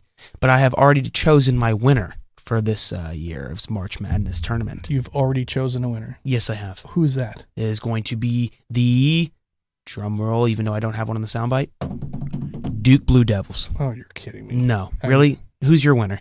I don't have one yet. What do You don't know what the matchups are going to be. So how It doesn't matter. It does matter. Duke's not Really? that great. Yeah, they are. No, they're not. Yeah, they are. They are not. Explain to me how they're not. Have you seen them play? Yeah, I watched them beat Syracuse a couple weeks ago. Yeah, and Or a week ago. what has Syracuse done since they were 25-0? They lost to really, really, really good teams. Not necessarily. Really, Virginia ranked number 12. They're 1-4 since then. Okay, and They're who did they lose to? 1-4. Who did they lose to? Who have they lost to? Yes. They just lost last night. Even. Thank you to the number 12 team, The number 12 team. Virginia. Yes, the number 12 team. Virginia's pretty good though. Exactly. They've lost to good teams. They haven't lost to all good teams. They struggled against some teams as well. Yeah, but they beat them. Struggling is struggling. Florida struggled can't against struggle like that. Florida Well, struggled which is against also- Mississippi State. Well, and They me and you were in complete agreement here. And everything. Me else, and you too. were in completely agreement here. I don't like Florida, and I'm not going to sit here and say that they deserve to be the number one team because they don't. They have no conference, unless except Kentucky. And folks, it's not the same as it is college football as it is college basketball. The SEC for college basketball is weak. Yeah. Thank you. Well, everybody's. I mean, no one's got a clear-cut shot at it. But I mean, I don't know how you can pick a team just yet when you haven't even seen it yet. So, and going back to Syracuse, they also lost to Boston College, and Boston College isn't good. Boston College has a losing record. Before that, they won by 1 point against a bad NC State team. They won by 2 points against the Pitt team that's barely any good. Then they lost to Duke, and or Puke, as I like to refer to them. And they didn't just get beat by Virginia; they got destroyed by Virginia. So if you're sitting at number 10 and Virginia's number 7, and you lose by 19 points, that's a big difference, my friend. Yeah, but again, why am I getting feedback on my show? It's not you. It's Oh. check a news report that you're watching. Oh, or something. it is. My bad. That's my. I'm not getting feedback. I'm listening to my own damn laptop. And look at that. Didn't See, realize the sound was Scuba's getting ready to come over to my producer's desk and completely just kick my ass on. Well, it wasn't for really, the feedback. Not so much kick your ass. I mean, that wouldn't be a challenge. It would just. I don't believe you. I'm like freaking. I'm It's like, all over dude, there. you're my grasshopper. Yes. But- You are my grasshopper. Yeah. I am the master. Well, And just wait, you'll be Master Scuba hopefully soon. hopefully in a few months. But no, I mean, look, Duke's a good team. I'm not going to dispute that. I mean, with the exception of Notre Dame and Clemson, in their rival North Carolina, who they still have to play again one more time before there's by week's end. They've lost to Syracuse, they lost to Arizona, and they lost to Kansas. 3 other teams that could very well be there in the end too, but so they only had really about 2 bad losses. When you got a kid like Jabari Walker, freshman sensation for Duke, who's going to be a one and doneer, I'm afraid. Anything can happen. There's no question about it. But I don't know how you can pick a winner because you don't know what the matchups are going to be. Yeah, well. If Duke gets a 1 seed over instead of a 2 seed, or they get a 2 seed, then what bracket are they going to be? Matchups, in my opinion, don't matter to me. You want to know why? Because college basketball is completely different than anything else in the world. VCU a couple years ago was destroying these teams, and VCU, what were they? What? Virginia Commonwealth? Yeah, what seed were Shaka they? Smart? What seed were they? You can be a mid-seed in the NCAA tournament and still do well. Exactly. But Seeds and matchups don't really matter to me. Absolutely, it sure does. It makes a world of difference. Because that's why they have them seeded. I mean, look, even though you have 4 number 1s, you still have an overall number 1 that you typically give the weaker of the weak teams in that bracket. The idea is that thinking is that they have a better chance of getting to where they probably should be. Yeah, but that never matters. But it does matter. How? Matchups matter in college basketball. Okay, that's like saying a number 1 or number 8 can't beat a number 1. They I didn't can. say that it can't. They can, and You're they right. have. You're but right. but you can safely say a 16 can't beat a number 1. It's never happened, so that's why it's safe to say that. It doesn't mean it won't ever happen. It's come close once or twice, but that's about it. Well, all I know But is matchups are important, and the reason that 8s can beat a 1 or whatever the number is because sometimes it is a matchup, and it's exactly the kinds of things that I was saying. Is that you can have. If you have great and superior guard play, ball handling play over somebody that may not have experienced play, it's a difference of who makes turnovers, who you can count on to make big shots, who might be able to protect the ball and get it into the right hands and get scoring. So matchups do matter. It's a called game of mismatches. There's sometimes you might have the best team, but you might have that one team you just don't match up well with, and you may never be able to beat them. So you hope that you never have to face them. The matchups do matter. well, a little bit. No, quite a bit. No, I don't believe you. Yes. No. You don't have to believe me. It's true. I don't think so. Oh, my God. Because any team can beat any team. It doesn't matter. It does not matter. You've even said it yourself, any given day. And that's the truth. Any given day, this team can beat this team. It doesn't, matchups don't matter, man. Where they're just playing the games. It absolutely matters. Yes, it can happen at any given day because bad things can possibly happen. It's not a bad thing for one team to outplay another team. Huh? Like, let's say, I don't know, I'm just throwing out a hypothetical here at you. It's called bullshit. No, it's not. In your mind, it's bullshit. Let's say Duke has to go, as a number 1 seed, has to go play, I don't know, Creighton or some pansy school like Bradley, for instance. So are you saying that because Duke has bad luck, Bradley's going to win? No, it's because Bradley plays better. It does, teams don't have bad luck. Teams just don't play as well. Really? So when Duke lost to Boston College just not too long ago, Boston College is absolutely atrocious right now. Yeah. 8-21. How do you explain that? Did you watch the game? Yes, I did, actually. Okay, and did Duke play incredible? Did Duke play like Duke? I mean, not Duke. I mean, I'm sorry, Syracuse, because Duke Did Syracuse Duke beat Boston College. Right. I'm going back to Syracuse. Right. Did Syracuse play like Syracuse? Yes, and that's why they lost, because they didn't match up well with what Boston College was doing to them. It does have to do with matchups. No, it doesn't. Yes, it does. Okay, whatever. All I know is somebody that, please call in and set this kid straight, because Okay. he just doesn't want to listen to anything. that's not true at all. You don't even know anything about college basketball. You were the one a couple weeks ago saying the only reason Florida State was losing is because Auburn was sign stealing, which everyone in the whole world Right. thought was bullshit. It wasn't bullshit. It was proven. No, okay. It was a fact. No, it's not. A fact is something that has been proved It and was cannot proven. be disproven. It was proven. No, it not. It no, was. it wasn't. The players heard them calling it out. It doesn't matter. It doesn't matter? No. That's not proof. Oh, coach, he's yelling out our plays. Okay, okay. Every team sign steals. Don't give me this bullshit. No. We're not even going to go back on this conversation. Have you ever coached football? Ever? Do you know anything about coaching football? I probably could do it better than you can. Bullshit. Just because you stand there on the sideline and yell at referees That's not what I doesn't do make at you all. a coach. That's not what I do at all.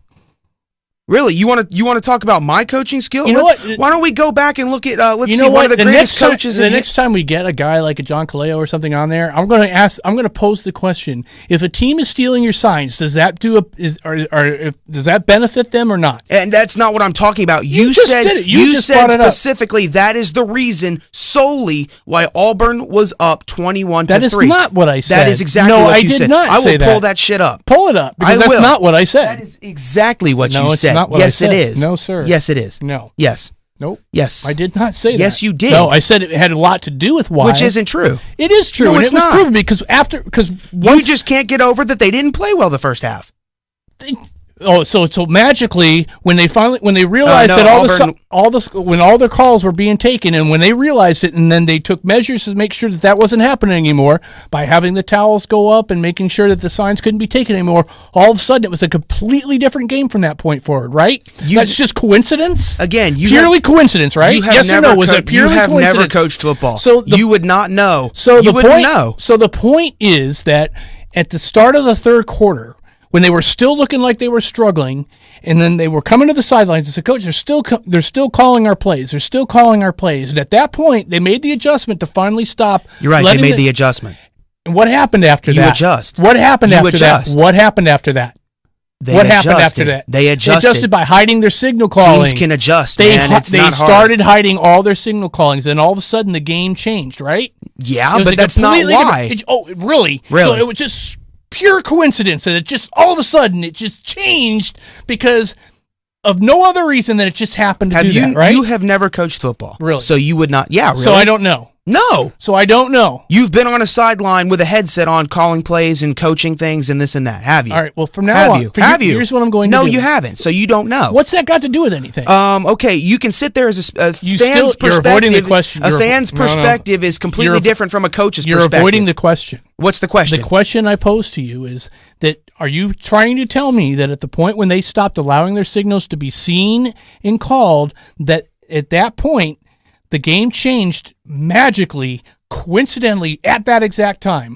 Did you see? You're telling me that's a coincidence. Did you see Florida State's offense again, that second half? You're avoiding no, the I'm question. not. Did you Answer see, the question. Did you yes see or no? Florida State's offense the second half? It was no different than before. The Bullshit. difference was that their signals they didn't They know made what was coming adjustments during halftime. No. Yes. No, because they came out starting the second half still looking just as bad. Okay. And that's when they came back over to the sideline. Kelvin Benjamin specifically even came back over to the coach and says and told him they're still calling all our plays, coach. They're still calling all our plays. It doesn't matter. It does matter. No, it doesn't. Then all of a sudden they stopped. They put they had kids go out there in the towels and they were blocking all their signal calls from being taken. And then all of a sudden Auburn couldn't do anything after that point, and Florida State kind of did impose their will at that point. So tell me, so what you're trying to tell me, and you still haven't answered the question, was that was all just coincidence, right? Yes. Oh, bullshit. Have you ever coached football? What has that got to do with anything? I know sign stealing. It happens every. I have never looked in an opposing sideline and not seen it happen. It wasn't just sign stealing. It was knowing the calls and knowing the plays. You go back and watch the 2002 Super Bowl with the Buccaneers and the Oakland Raiders. Who was the Oakland Raiders' previous coach? Exactly. John Gruden. And because they knew the plays. Wrong. They knew what was coming. No. God, ask fucking No, because you said your point on the last show. Ask John Lynch. He'll tell you that they knew what the plays were because they were. John Lynch isn't John Gruden. How do you know? You're not letting me finish the sentence. I remember what you said. And you can even ask Derek the next time we talk to him if they did not know the plays that were coming because John Gruden was able to tell them what was coming. So? And my God! And look what happened. Look, you don't understand. And look what happened. You don't understand. I do understand. No, you don't. Okay, so the next time you have never been in a role higher. Okay, then listen to me. Why are there secret signals if they doesn't matter if the other team knows what you're running? There are secret signals for plays. Why does it matter for plays? Why does it matter then that the other team knows what they are? Why are they secret? Why don't you just tell them if this is what we're running? It doesn't matter. Because that's not the game of football. Really? You just said it was, that they steal signs all the time. Yes, you said. Why do you steal signs? Zach, why do you steal signs? Why do you steal signs? Yes. I don't, but why do teams do it? Yes, why do they steal signs? Because they know, so they know what to do. They know where to line up. You Have you just ever won heard of an my audible? argument. Have you ever heard of an Thank audible? you. Have you ever heard of an audible? Have you ever heard of an audible? Have you ever heard of an audible? I got you I don't there. think you have. I got You've you never there. heard of an audible before. I got you there. Yeah, because you won't listen to what I'm You saying. can't audible all the time. Bullshit, you so fucking can. It's too late. You only have so much time on the clock. Once your play is called, your play is called. That's not true at all. You just That's lost bullshit. your own argument. That is bullshit. You just lost your no, own I argument. didn't. You're full of shit. You won't listen to anything I'm saying right now. You don't have to. You just because lost the argument. because you think you win everything. You're full of shit. I just asked you, why do you steal signs? And you told me so the other team will know what you're doing. Boom. Does that make a difference? Yeah, but guess what? If you're a good... See, you just said it again. It does make a difference. And that's all I've ever said. No, you said specifically that is the reason why Auburn was up 21-3. No, I did not. Yes, you fucking did. No, I didn't. Yes, you did. No. Yes. I said no. I said it's why they were stopping Florida State from being able to do the things that they wanted to do. Go back and listen to the conversation. I need you to continue, so I'm going to continue.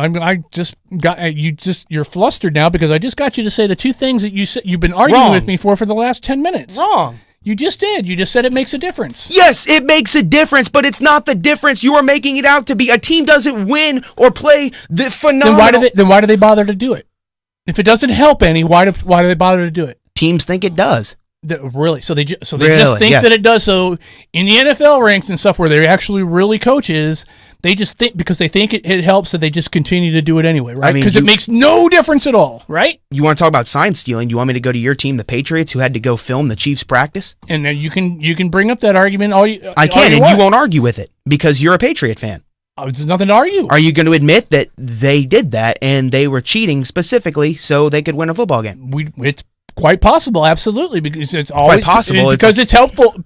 Because it's helpful to know what the other team is doing before they do it. Yeah, but guess Right? what? You can change things. I have done it can't before. always You do ready it all. for this? You can't Watch always this. do it. Watch this. Here's an example. High school football. Okay. Okay, we're gonna compare high school football to college and NFL. Everyone seals signs, dude. Right. Everyone And does. why it. do they do it? So you can say, I can sit here and do it all you want. This is how it goes. You ready? And I've coached football. I know what I'm doing, sir. You can't sit here and say, oh, I can do it better than you, because you don't know anything about any offense because you haven't learned anything. Right. So, yes, have you coached football? I've played it as well. So have I. It doesn't matter. You played at a high school level just like I did. Right. Did you play college football? Nope. No, so you couldn't coach higher than high school unless you learned. You don't know that. So, unless you learned. So what you're saying can is learn. right now you could go There's coach college football? I didn't say that. Okay. But there's a lot of coaches out there that never even played. It happens. That's true. Okay. and But why they is it? learned. Right. And Yeah. You can learn. Okay. You can know But things. listen to this. Okay. You ready for this? Okay.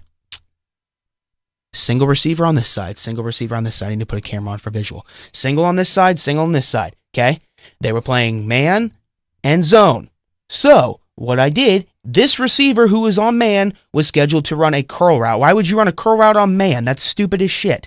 You run it on a zone. So I yelled check and checked the thing. But what did I see before that? I saw their coach immediately when our play was called and our quarterback's running out, because he saw our coach to give him a signal. What did he do? He changed the defense around. He completely changed it. He said, hey, check, check, check, and changed the defense to a completely different formation. So what I did is I yelled check to both my receivers, checked the numbers, and we scored a 58-yard touchdown pass. So what you're saying is audibles don't make it, you can't audible out of a play when 30 seconds is on a clock. That's also not what I said. You said that when a play is called, it's called. You can't always audible But out. you can. And you're not going to know But if the you can. defense knows what you're going to do. If the defense is, if you're telling your defense If they're lined what's up coming, properly, you can obviously see they can defend it. not necessarily, because somebody runs. A lot of times, still run a base defense. You're kind of trying to tell me that you don't run base defense, and then from that base defense, you can still either bring a guy in closer, or drop him back, or slide him out to the left, or slide him out to the right, one way or the other. That's that's what defenses do. They disguise their defenses by looking one way or defense. okay. I know I'm aware of what they do. Then you should know that. And offensives can check out of it. Not if you don't know what the I've shift been a is going to be. passing game Not if you don't know what the coordinator. shift game is going to be. You don't know. You do when there's shift before. But they don't always do that. Oh, so you're And going to tell me if you know it's coming, especially if you know it's coming, you're going to keep that. In other words, you could still bring two linebackers up in the box, and if you know that it's going to be a pass play, but you're going to make it look like you're defending a run, all you simply do is you instruct those linebackers to drop back into deeper coverage, and you cover go deeper some coverage in the middle, correct? On the middle, or you could slide them out to the left. You could slide them out to the right. But you can get if a that guy quarterback that's going can't to run see that that, curl then that's a pattern. problem. Precisely, it's a problem. That's what I'm trying to tell you. No, what I'm saying is if a quarterback can't see that a linebacker's going this way or a linebacker's covering a receiver and getting him into double coverage, that's a bad quarterback. Not necessarily. Okay. If he's already set on running one play, Yeah, and he's all of a set sudden on- the defense has just made an adjustment and dropped Set- into a different coverage Okay. than what he initially saw. Set on running one play, does that mean he's supposed to be set on throwing to one receiver too? Or is he supposed to look all across the field? No, you have your check down options, and you have those options. But that's Correct. The point is that's what the defenses do, though. They know what you're They do going to not- run, so you take away your options. That's not true. Oh my God, it is absolutely No, true. it's not. Yes, it is. Okay. It's based. Again, you know what? The whole argument is because you're a Florida State fan. It's got nothing to do Yes, with it that. does. No, it does not. You cannot sit. You will never admit that that you have to make an excuse, even though I'm Florida not State making won an the excuse. I am not making any excuses. I have told you that wasn't the sole reason. I did not say that. They were also being outplayed. I said You never said that though. You never said that they were being outplayed. there's nothing the defense can do when Auburn's offense was doing what they were doing against Florida State's defense. I've never made an excuse for that. The only thing I've made any somewhat of an excuse about was the fact that Florida State, after the first series, couldn't do anything offensively at all. They looked confused, like they had never looked confused before, and there was a reason for it. Because Auburn's a good football team? No, No. because Auburn wasn't a very good defensive football team. They proved Doesn't it all matter, year. but they played well. All of a sudden, Are they not able to play well? Is that a problem for you? for the first half? They're not allowed You to don't play? just all of a sudden play great you great don't? defense. No, not when you Okay. don't do it all year. Okay. You don't just magically all of a sudden play great Have you defensive football when you haven't done it all year. Okay. And they proved that once things got settled in and they were realizing that their reason that their offense was struggling is because they basically knew what was coming at them. And when you know what's coming at you, it's a lot easier to defend than something you don't. Whether you audible out of it or check on it, it doesn't still mean you know exactly what's coming. Oh, it does when It you does. sit there If and you know that A is coming as opposed to you think A, B, or C might be coming, it's a lot different. Then you know you concentrate on defending A. You can still audible out and say, oh, it might be B or C. correct. You think you know a lot more than you think you do. and That's so the do you. problem. So do you. I know enough No, about it. I do too. And you start asking around and tell me why. Why do you steal signals? You already answered the question. I don't know, if it Coach didn't make Scuba, any you world, tell me. If it didn't make a world of difference of knowing what a play when a certain play is coming your way, then no one would bother to steal signals or worry about it, or they wouldn't keep plays secret. They would just pass out their handbook or their playbook to each team, and it doesn't really matter if you know what plays we're running. It does matter. Okay. If it didn't matter, the things wouldn't be kept secret. Otherwise, you would just pass out to the other team exactly what plays you're That's going not to the run. game of football. Really? Really. What is the game of football then? The game of football is to call plays, Right? call defenses, But if it and have doesn't- the defense defend the offense. But if it doesn't matter if the defense knows what offense is coming, why don't you just tell them what you're running? because you say audible, you check into something else. No, you didn't Yes. answer the question. The question is, if it doesn't make a difference, if the defense knows what your offense is running, why don't you just tell them? You can sit there and tell them all you want. You can say, hey, I'm running a 24 toss, check, 28 toss, and you're running a completely different play. No. It's not that hard. It's not that hard. But what you've You've just never told had me- to call an audible, what ever. you're Because just- you've never played, you never What coached you football. just ever. told me, Ever. You're not answering the question. I just did. No, you didn't. Yes, I because did. You changed it. You're right. I'm allowed to ask you a counter question. No, because you didn't answer the Yeah, first question. I can. No, the first question I said, if it doesn't make a difference if the defense knows what play you're running, why don't you just tell them? And you said, well, you can tell them, and then I'll just check out of it inaudible. That's not what I said. I didn't say change the play. I said give them the play that you're going to run and then run it. If it doesn't make a difference that they know what play is coming, then just tell them what you're going to run. Don't tell me, oh, well, we'll just run it, but we'll change the play. No, there's no buts. The reason Why you is would there have- no buts? Because it's your question? No, because Yes. Yes. why would you change the play? To audible out of the defense. Why? To be able to score. Because To be they know able why? Because they know what's coming, right? and be a coach. Because they Be a- know what's coming, right? No. Why would you audible out then? Okay, if it you doesn't were- make any difference if they You know were what's the coming. one that a couple weeks ago said that teams run one formation and can run 15, 16 different plays out of it. That's correct. So what you're saying is a team lines up in this set formation, correct? And you can run 15 or 16 plays out of it, correct? Okay, but Auburn knew exactly which play out of that formation they were running. Yes, because bullshit. they knew the specific. Fucking bullshit. No, it's not bullshit. Yes, it is. Because the goddamn guy on the other side was the coach for 3 years under Jimbo Fisher just last year.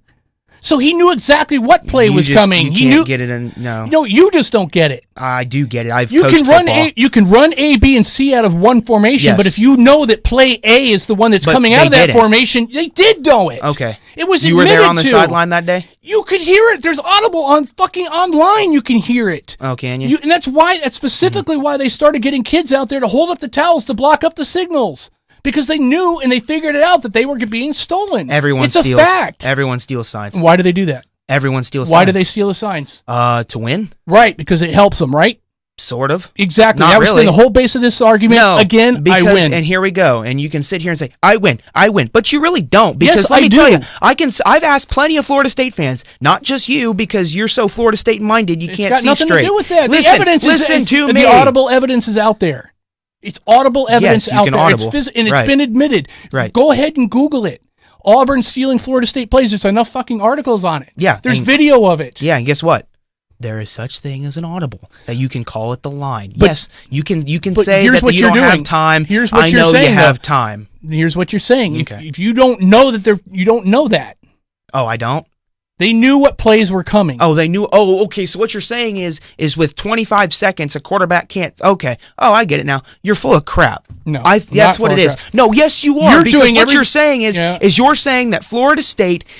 It's got nothing. When I don't care if it's John Smith University. Forget Okay. about Florida State. You think I'm doing this because it's a biased Yes. situation. It's Yes, not. absolutely. I'm saying this in general. I'm saying this in a general Oh, aspect. okay. So what you're saying is that a team cannot audible out of something each play. You can't do that every time. Yes, you can. No, you cannot. Have you ever coached football? I know you can do it every time You because can, I but have you freaking done it. I don't mean that you can't. Thank you. You can't do it because it's just not something you can always do. That's not true. You can't do it. You're not going to audible every single play. Yeah, you can. can't. No, you can't. Okay. Have you ever seen Peyton Manning ever? Have you ever watched him go up to the line each and every time? They don't audible every single time. They still have certain How do you plays know? that Have they you want ever to been play. a coach? Have you ever been down on the sideline with John Fox? So you audible on every play? You could. But do If you? you see a do you do it listen on to every me. play? If you see a set, do you do it on every play? Can you? Do you do it on every play? Do you want me to answer it? Or you're not do you going to want answer it because you're going to make another. You're going No, to I'm a side argument. You're right. And it's not a side argument. It's letting me get to my point. I mean, I let you get. Listen to me. I let you get to your points all the time. Why don't you give me a chance? You don't have a point. Yeah, I do. In your own mind, in your soul mind. I have asked plenty of Florida State fans whether this made a difference. And you want to know what they told me? And I even asked someone who knows a little bit more about football than you do. And who's that? Shelton Quarles.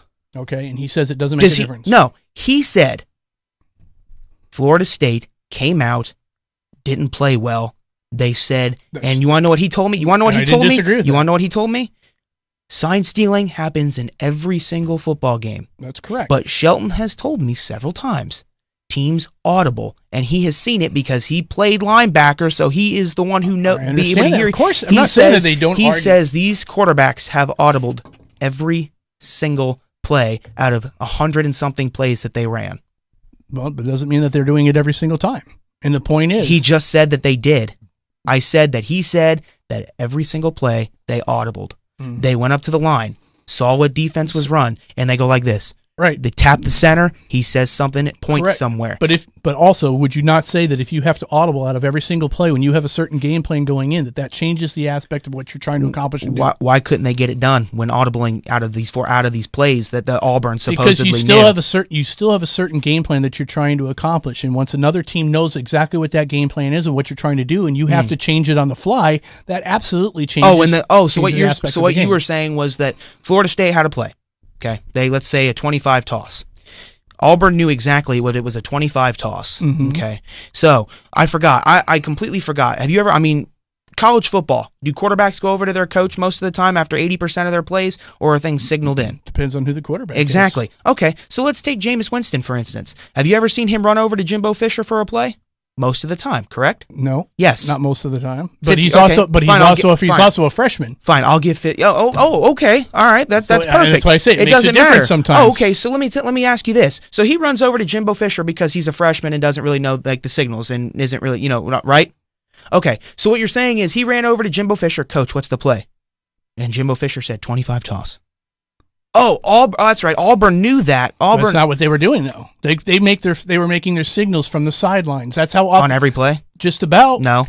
When Florida, no. Yes, when you're running a hurry up offense, you don't run over to the sideline for every single play. They also don't radio in like they have in the NFL, where they radio into the helmets. They are running it from the line of scrimmage, and they look over to the sideline for the play calls to come in. Look, and that's why they block them. Look. I'm going to post a poll on the Facebook. Please do. And I want to see how many people agree. And let me tell you, because I think I have a valid argument. I think you have a valid argument. Well, you changed the... But here's the thing. Listen to me. You're changing the aspect of the argument. You never let me finish. I said I have a valid argument. You have a valid argument. You think you have a valid argument. You think mine's bullshit. And that's only because you always think you're correct. What's really funny is how I'm sitting here saying that matchups really don't matter. And you're right. But let me tell you, I'm over here and this whole argument was right before I was going to congratulate our boys UConn for upsetting Cincinnati the other day, last night. And I love how this argument went from getting ready to say that to completely this. And again... Well, that's what happens. You're right. That's what our show's about. Yeah. But listen, the bottom line is that the argument is you don't stick on the same point, that you want to alternate. You want to alternate what the circumstances are. I remember a couple days ago when we talked. I was sticking to the same exact point, and then you want to change it and say, "Oh, but this." Yeah, but it's remember, not. Oh, but this. It's about the general question in the very beginning, and we'll just drop the subject because first of all we're over time. Yeah, I don't care. But do you remember a couple weeks ago when we were talking about me and you were talking about gun control? Remember, I was talking about how people with violence and have these domestic issues should not own guns. guns. You said, oh, well, shouldn't that mean cops should have their guns taken away because they're the most violent thing of this? Well, they're the ones that are here to protect us. Well, we're not going to get on this subject again. I'm going to post that too. Anyone who says that guns should be taken away from cops is pretty crazy. Well, you got to put it in perspective, and you can't. I don't think you can do that in a real quick question. You have to put it into context in the reason for the question. So I don't think that that's a good idea, but we also don't have time to get back onto that subject. But the bottom line is that your point is that knowing what play is coming doesn't make a world of difference. And my whole point is if it doesn't make a world of difference, then why be so secretive about it? Just pass it out to the other team and tell them what you're right. Because that's not football. That's not a good argument. Yeah, it is. No, it's not. Okay. That's a fallacy. In your opinion. No, it's not an opinion. That is your opinion. That is not an argument. Really? It definitely is. No, it's not. Yeah, it is. You can sit here and say, then why don't they just hand it to them? Have you ever seen a football team ever in a million years hand something to somebody? No, you haven't. So, in reality, because that's not the game of football, that is a valid argument. No, it's not. Yes, it is. In your mind. You haven't made any argument. That's not because that's football. That is not an answer. In your mind. That is not a justified answer. Just because that's football. What does that mean? What is it? That's because that's football. Have you ever Have you ever seen a football team give someone their playbook? No, you haven't. Why don't they? Because that's not the game of football. Why isn't it the game of football? If it doesn't matter what the other you explain it to me, Coach. You tell me. I'm telling you because they don't give you the playbook because it does matter knowing what's coming as opposed to not knowing what's coming. The game of football is to outsmart your opponent. Look, me and you are never going to agree on this. The reason you outsmart your opponent is because you try to make sure that they don't know what you're doing or what's coming at them. And that's why you'll also hear the same phrases, not just that they handed it to them, but geez, that other team didn't know what was coming at them. Me and you will never agree on this, and I think that's just the bottom line to it. And again, I think I'm going to apologize for saying that it was a completely biased statement because it obviously wasn't. You obviously have your heart set on anything that sign stealing does matter, but I also take offense that you could coach better than me when I have done it for a couple years and know what I'm doing. And I have checked and I have coached several games where I have audibled every single play of the entire game. Still changes your game plan, though, doesn't it? Yeah, but guess what? We won. So talent does that too, though, doesn't it? Talent changes your game plan? Is that what you're saying? No, it's not what I said. Okay, what'd you say? I said talent kind of probably helped you with that too. Wrong. In comparing youth football, you're wrong. Your youth football experience. I'm high school, sir. And how'd your high school football team do? We won the game that happened. That game, one game. And who was your opponent? Wiregrass. And how good are they? Better than we were. One of the worst football teams in the area. Is that right? No. Yeah, Wiregrass is not a good football team. How do you know? Look them up. They did better than we did. Anyway, is that all the time we got for today? Do you want me to get to the social media? I sure hope so. Okay, let's get to the social media. Folks, you want to check us out on Facebook, go to 2 Cent Sports and Entertainment Show on Facebook. Check me out on Twitter. Scoob, I'm going to get him on Twitter very, very soon. And when that happens, we're going to throw a party in the studio. That is at 2 Cent Zach. Check us out on the website, www.2centshow.webs.com. And then like Taylor on her YouTube channel. There's a link to the link to it. Assuming anybody knows who this Taylor person is. I've been advertising it for 3 weeks. All you do is say Taylor's site. You don't tell who she is. She's a friend of mine at school, and she has interesting YouTube videos. Well, you should specify. And then, of course, real quickly, I was wrong. It was not Wiregrass, but it was, Freedom. Even better. Freedom actually did better than us again. So you can sit here and say that, they're in a lower division, aren't they? That doesn't matter. Okay. You're going to tell. Okay. Right, okay, that doesn't matter either. Anyway, let's not start. Plant High School is in a lower division than us too. They're in, I believe, 4A and we're in 7A. So you can sit here and say divisions are divisions, but again, Plant High School is in a lower division than we are, and that really matters, right? Mm-hmm. St. Thomas Aquinas in a lower division than we are. The division's not talent-wise. Divisions are determined based on population and correct size. But you said that because Freedom's in a different thing than we are, that was the reason why we beat them. So what you're saying is we could also beat Plant and we can also beat St. Thomas Aquinas. It's like Division 1 playing Division 2. No. Yes. No. Yep. No. Anyway, let's close out the show. All right. So that's all I got for us, I believe. Is there anything else? Thank you, Talkwad Studios. Well, I am the coach, and that's all I got. Scuba, all you. That's it. Ow, I just let the papers hit my head. You did. Shit. Nice move. Ouch. Anyway, thanks you for listening. I hope you enjoyed the last half hour of nonsense, but we appreciate you all turning into the show, 2 Cent Sports and Entertainment, and that was probably the entertainment portion of the show. Every Sunday, 11 a.m. to 1 p.m., Stay tuned. Thanks for listening. We'll be back at you next Sunday, 11 a.m.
Thank you.